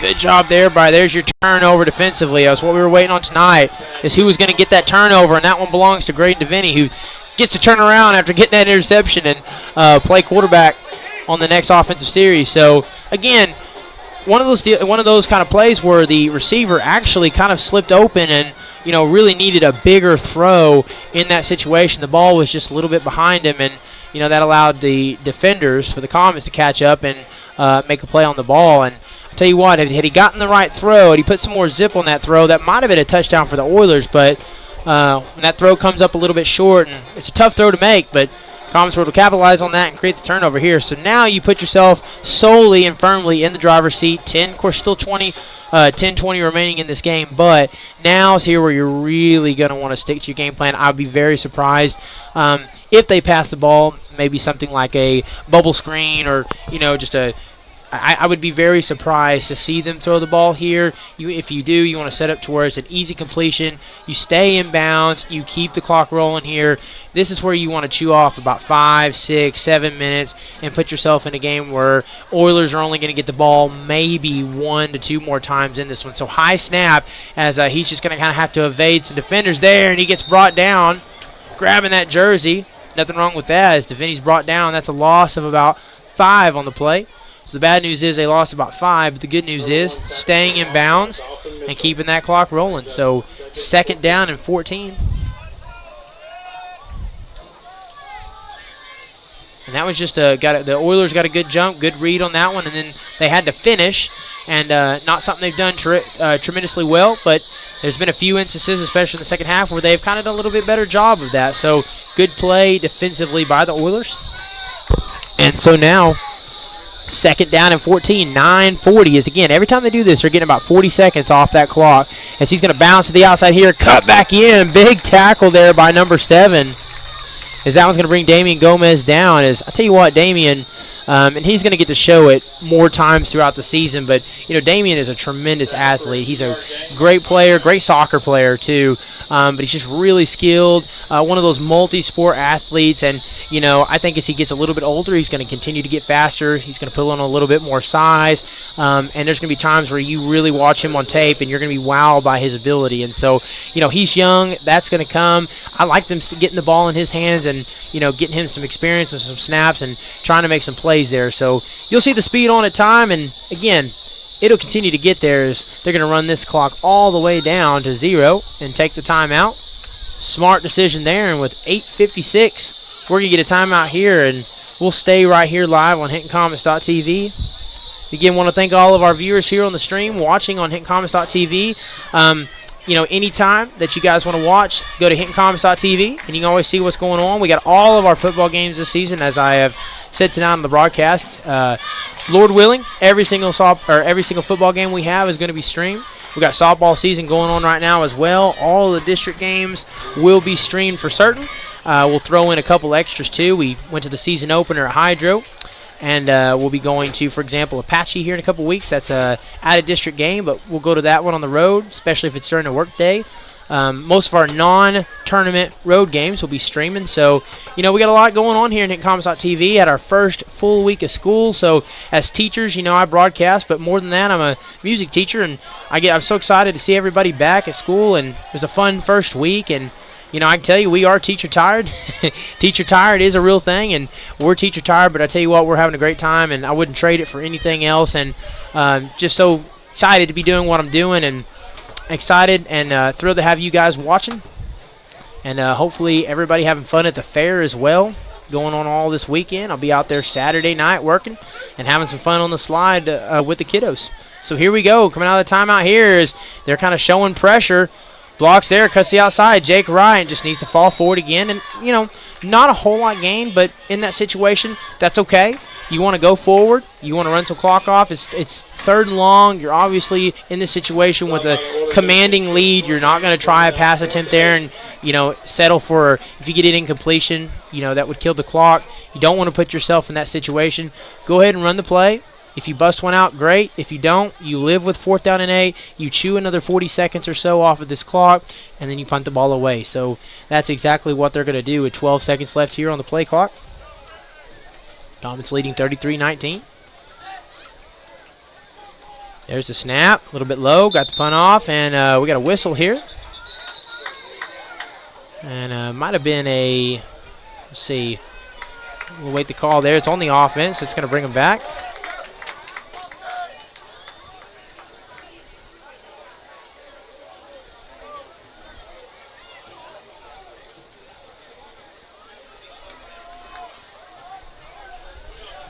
Turnover downs by Hinton on the Hinton 15. Okay, and I think okay, I wasn't quite sure. Didn't want to talk before. I thought for a second there maybe that was what the ruling was going to be, but didn't want to jump the gun. So that's actually a turnover on down. So that's kind of a big situation there for the Oilers, as huge flip in the field, and they blew that play down. And so, again, when you blow a play down on 4th down, that's where the ball's spotted. And, you know, you move the chains, and here we are. So the Oilers catch a big break with that ball being placed on the 15-yard line, and a chance for them to make this interesting again with 8:07 in the 4th quarter. Still a lot of time left to play in this game. So number 15 will motion over to the sideline. 2-by-1, shotgun set, 2-back set, snap. He looks here, a lot of pressure, nowhere to go with the ball, and brought down. And it looks like that was met by Crease Douglas getting the sack, as the Comets have really dialed up that intensity here in the second half. Lots of pressure, lots of sacks, as the defensive line is coming into their own, and aided by their linebackers as well. I might as well just call it that front 7. And they're making the Oilers feel that pressure. And, you know, last year when we played the Oilers and won 46-6, that was really the name of the game. It was just an uncomfortable night for the Oilers offense. They were never able to really establish anything because of all the pressure, and now you're starting to see that in the second half. So if you're the Oilers here, you got to dial up plays to get that ball out quick. The minute you snap it, you got to be looking to get the ball out. So they'll snap it here, needs to get the ball out. That ball really should already be out, but he'll evade a tackle here. Goes out, bounces outside as Douglas tries to swarm it again, and we'll have one miss. And that's a good gain there. Looks like that's Clifton Craighead coming in late. That was diving out of bounds, trying to get the stop. It's going to be pretty close, maybe a yard or two from converting. And so we got a 3rd and 2, one of the maybe the biggest 3rd down of the night for the Oilers. More than likely 4-down territory. I can't imagine why it wouldn't be. Quarterback keeper for a game of 12. And so if you're the defense, this is a big moment here. Right, this is what Oilers having a chance to make this a one-possession game and try to get back into this one. This is a 14-point ball game. Just needs to get a yard or two, and tell you what, he may not have gotten it, as the side judge hasn't moved a bit. And so they didn't. That's 4th down and about 2. And, of course, 4-down territory for the Oilers. You're absolutely going for it, but what a stop there on 3rd down by the Comets defense. Is now you want to bring your heavy package in, as I see Rafael Gomez. He's getting, old Rafi's getting subbed in as well. Now you want to bring your big boys in. This is where, if I'm the Comets, I'm bringing lots of pressure. I'm trying to plug gaps. This is where you got to absolutely stop the run. You got to sell out to stop the run in this situation, because more than likely that's what they're going to do, as he tries to keep it there, and he will. Evades 1 tackle and 2, and he'll waltz into the end zone, as I'm not sure if that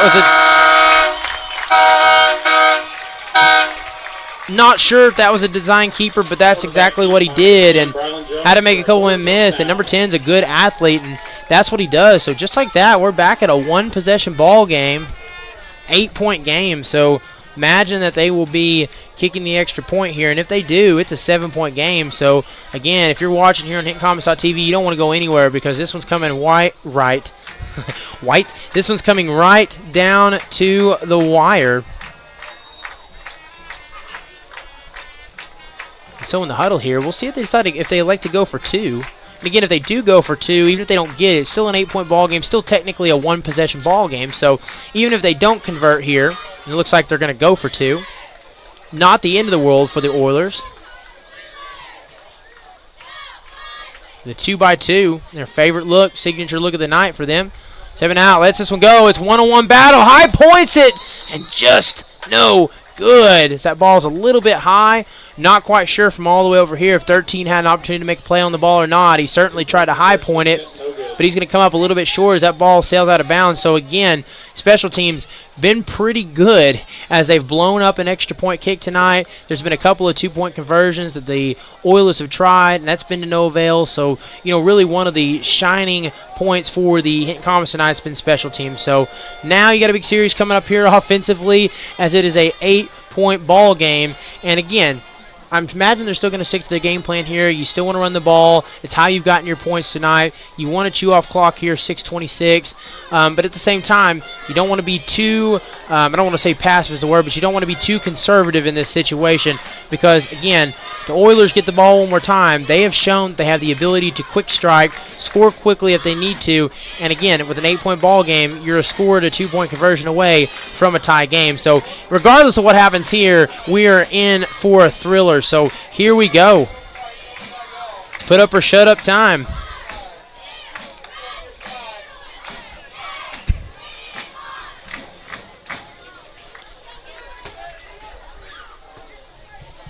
Kicking off for the Oilers, number 22, Boston Mitchell.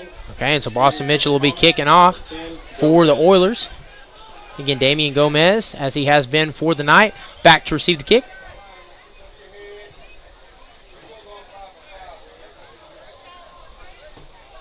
Because, again, I'm getting a new appreciation for working the camera tonight. I'm not normally working the camera. We normally have one of our students do that as we call the game up in here in the booth. So I'm getting a new appreciation for that tonight. Not as easy as it looks. So apologies if it is not the best camera work, but trying to call the game and analyze it and work the camera and adjust the score. So, again, apologies if it's not the best camera work tonight, but we're going to do the best we can here up here, having a good time. So here comes the kick. And Gomez back to field it. Here we go, carrying it out from the 15-yard line. As he's going to run to the right side. Good blocks, cuts the corner, turns upfield. He's going to make it to at least midfield and brought down as he continues to sail past the 45-yard line. And I believe he's going to be brought down at about the 44-yard line. There's another great return there by Damian Gomez. There's the speed and athleticism, and you're starting to see why he's been the man put up to the assignment of returning kicks. He's got a lot of speed, great athlete. That's the second really good kick return he's had for the night. He had one a little bit ago that was taken up to midfield, this one to the 45-yard line. So, again, in those situations, you put yourself in favorable territory. You can be more aggressive. You can go for it on 4th down if you want. Even if you don't, in those situations, you can pin them deep. There's just so many positives to getting this kind of field position. And so Gomez earning the job, doing a great job. Awesome return. Now we'll see if the Comets offensively can work with it as they're going to start this one in the shotgun set.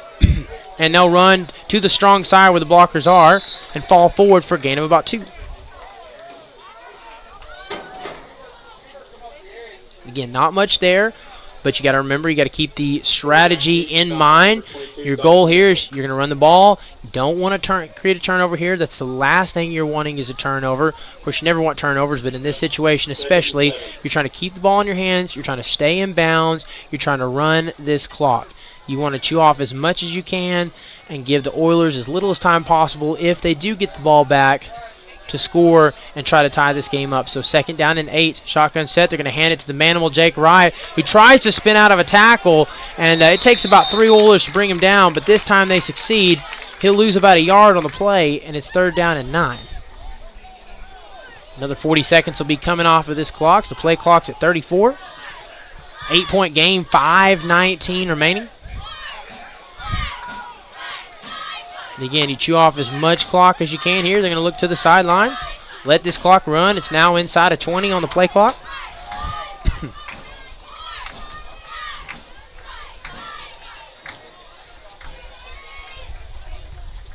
Yes, we do have some insects. We do have some insects up here tonight. As, oh my goodness, absolutely skying up there. Good hit by the Oilers as Graydon DeVinny goes flying. Again, good gain there, but also a good hit by the Oilers as that got a reaction out of the crowd. So now we're going to be at about a 4th down and 5, and we're going to get a timeout here taken by the Oilers, I believe. Nope, we got an injury timeout here. We're going to play her down. So we're going to take a quick break here and be right back here in just a moment on HintonComets.tv. Official timeout. Live, recorded, on demand, all in HD. Easily find and watch your favorite shows and movies. Anywhere, on any device, perfect for the entire family. And easy to use. Enjoy Pioneer iVideo today.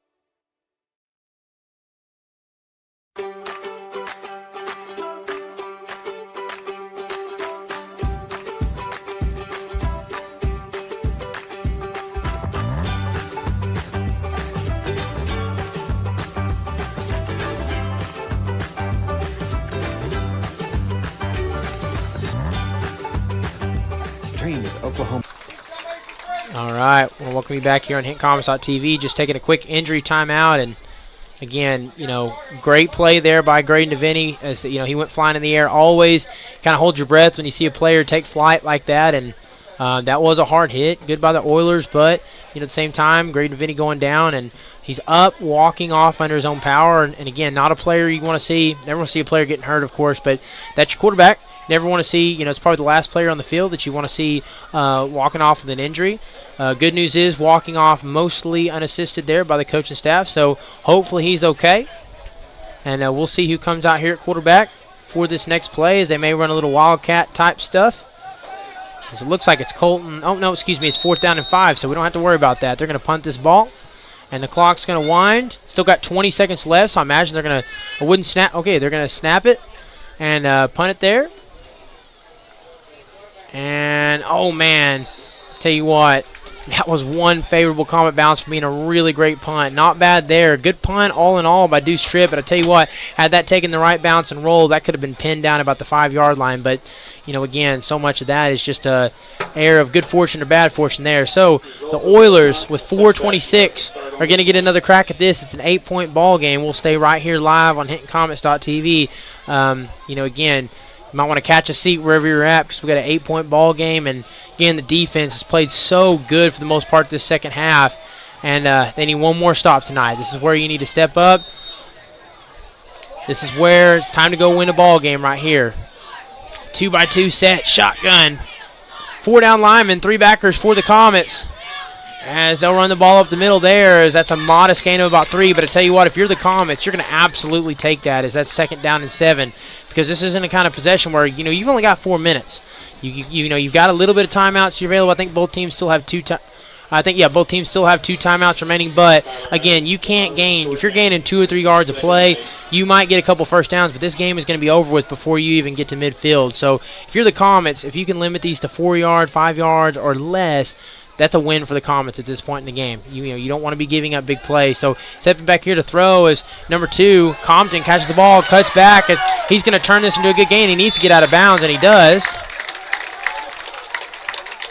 And that's going to be enough to get the first down. So smart move there is, once you evade the defender there and you start to go upfield, you really want to start thinking about, hey, I want to get close to the boundary. I want to get out of bounds. So not only am I getting the big completion, but I can get out of bounds and stop the ball, or stop the clock, excuse me. And again, the clock does stop momentarily when you move the chains, but, you want to stop it and give yourself complete time to call the play, get back up to the line, and not have to rush back to the line. So shotgun set, 2x2, 3:43 remaining. Snap. Rolls out to the left side. Fires it away. Number 13 wide open, but just a missed opportunity there by the Oilers as number 13 on a little out route. Not sure if I wasn't quite looking. Wasn't sure if it was a drag or an out. Either way, play to the boundary. Wide open and just missed the throw. And I'll tell you what, number 10 has been so smooth all night, been fairly accurate with the ball. But, again, facing more pressure in the second half, that's one way to knock a quarterback's accuracy off. So just kind of rush that throw a little bit, maybe a little more zip, and throw was just out wide. So good break there for the Comets. 3:38 remaining. Clock is killed with that throw going out of bounds. Play clock inside of 10. Second down and 10. Shotgun set, 2-by-2. Just that 4-3 look. Needs to get some pressure, and they do, but he dances out of it, cuts back. And again, linebackers, not a very good angle there. We'll see if they can catch him. As Crease Douglas there kind of, the quarterback took advantage of that as Crease Douglas kind of had an inside angle, and so that allowed him to just bounce outside. And again, don't want to say too much because I don't know what the linebacker's assignment was there. Might have been the absolute right thing to do, but took advantage of that angle because you kind of had Jake Wright and Crease Douglas together, so that opened a little lane there on the outside and allowed him to get a positive gain on that play. So 3rd down and 7 now, and here we go. Big down and distance. Again, more than likely it's 4-down territory anyways, but, big chance to make this the 4th down and long. Or even create a turnover. Good pressure there. He just evades and he completes the sack. Derek Pratt zones in and brings him down.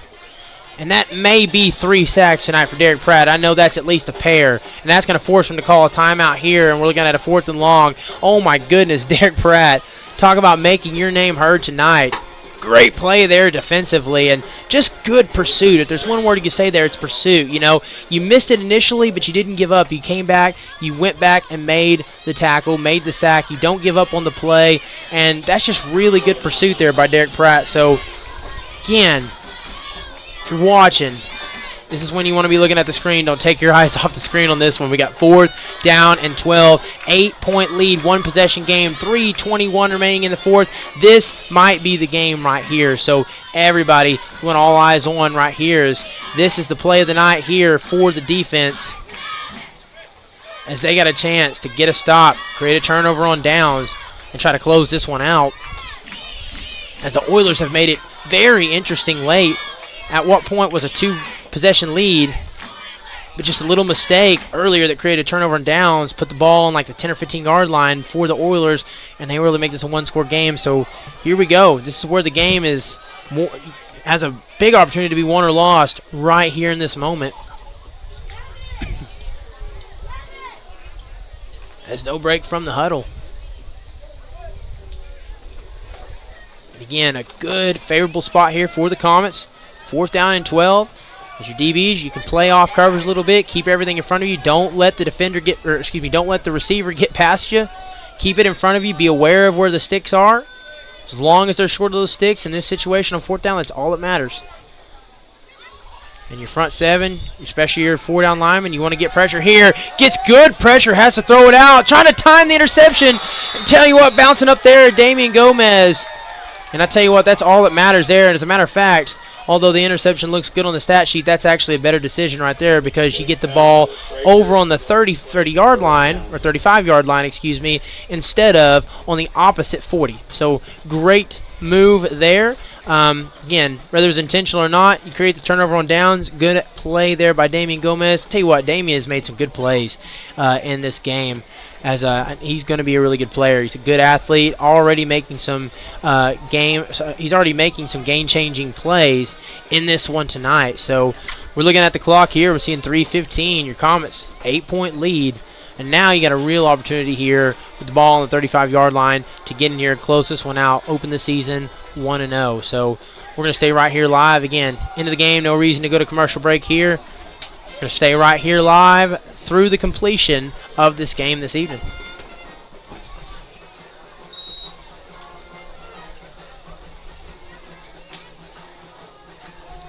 So here we go, 3:15 left in the game.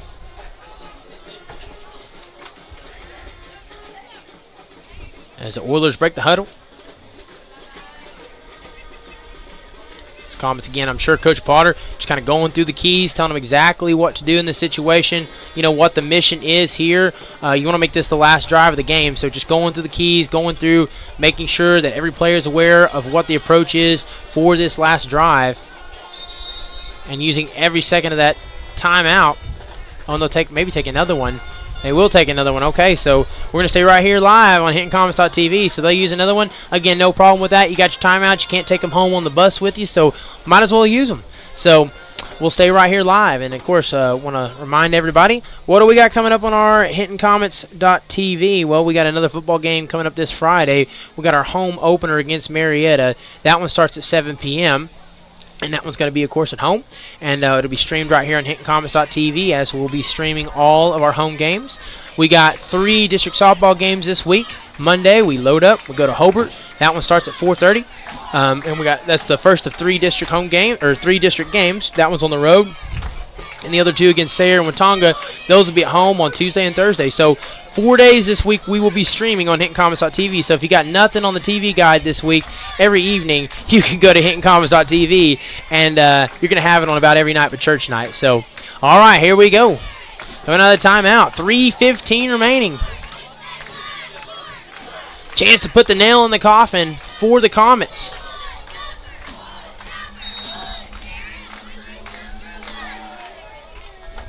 Set. He'll hike it here, and that's Graydon DeVinny at quarterback. Want to mention that. Bouncing outside, cuts back inside, tries to spin out of it, and enough for the first down. That'll move the chains. As again, that'll pause the clock momentarily until they set it, and then the clock should continue to roll again. So there you go, set it. There's the official signaling the wind. And had the fun of doing that a few years ago, working the play clock. So always looking for the white hat to give the wine. So the clock under 3 minutes. Take all the time you need.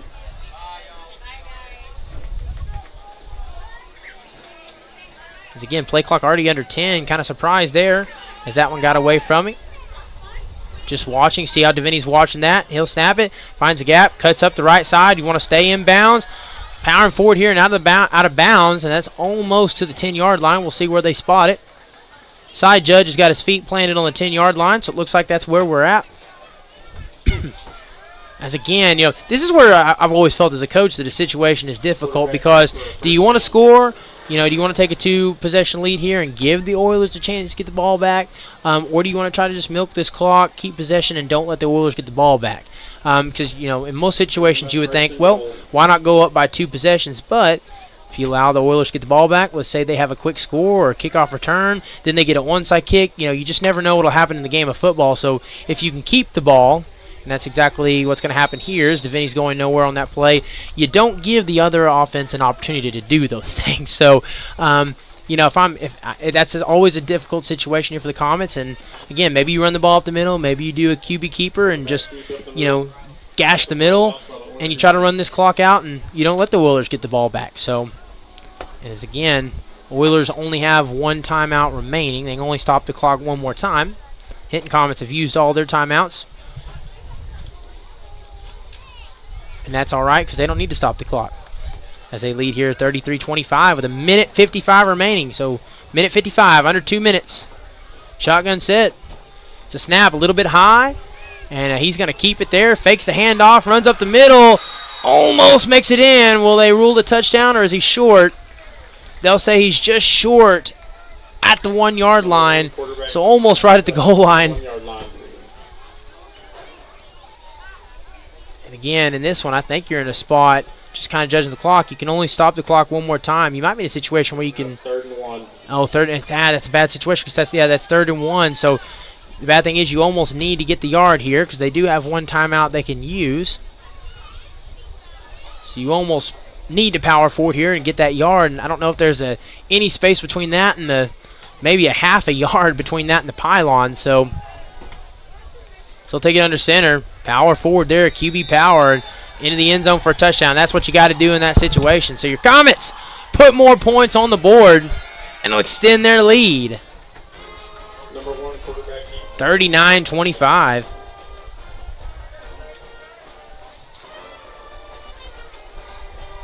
As there we go.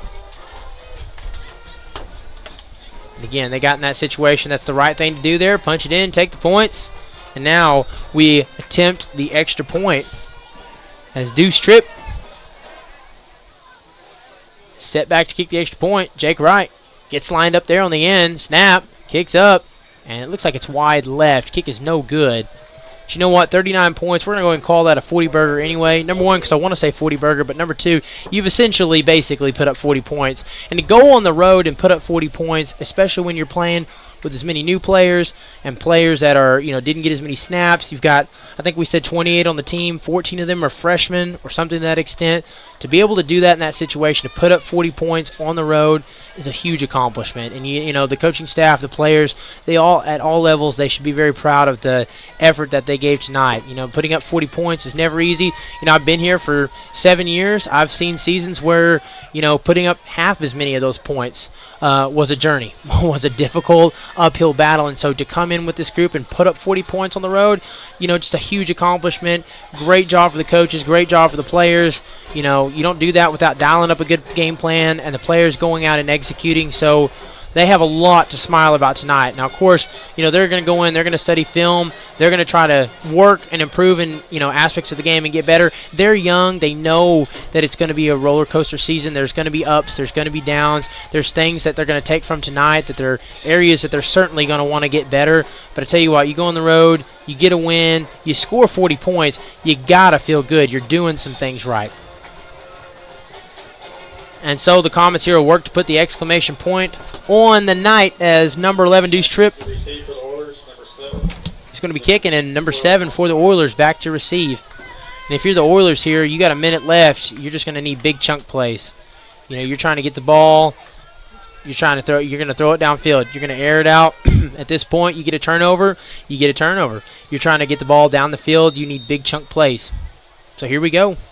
See what kind of a kick they do here. Is a little bit of a short kick, kind of pushed it up, and I think that'll roll out of bounds. Or does it? Does that stay along the sidelines? Okay, it just rolls the hair out of bounds. There's the flag. So, again, that'll put it on the 35-yard line, following the penalty. And, again, I can't see this time of night. I mean, this stadium's pretty well lit, but this time of night, tough to see that far away if that rolled out or not. So the flag says it does. And so we'll start this on the 35-yard line.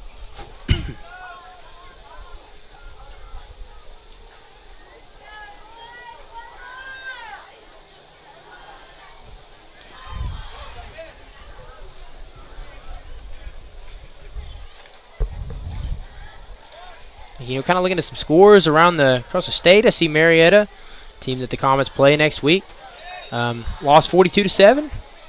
So interesting final there is Merritt will be coming into Hinton looking to try to get their first win, try to get a bounce back next week. Hinton Comets putting themselves in a position where they're going to try to go into next Friday, go and start the season 2-0. Snap here. Lets that one fly. Kind of hangs in the air as number 12 kind of gets lost in space. And so that's an incomplete pass.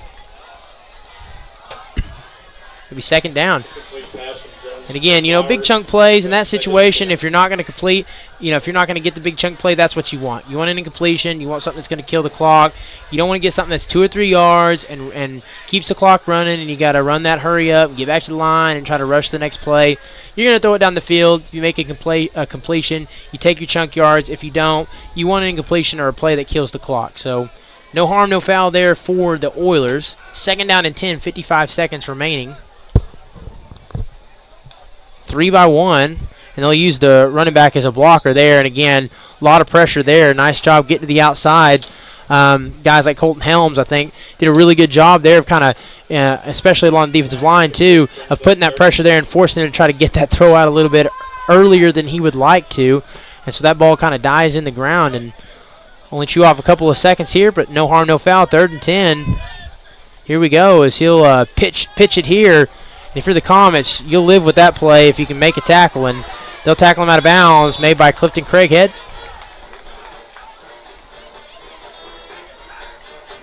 And it's 4th down and 1. And that stops the clock with 43 seconds remaining. Nice game by Tyler Adams. Brings up good for an Oilers first down and 10.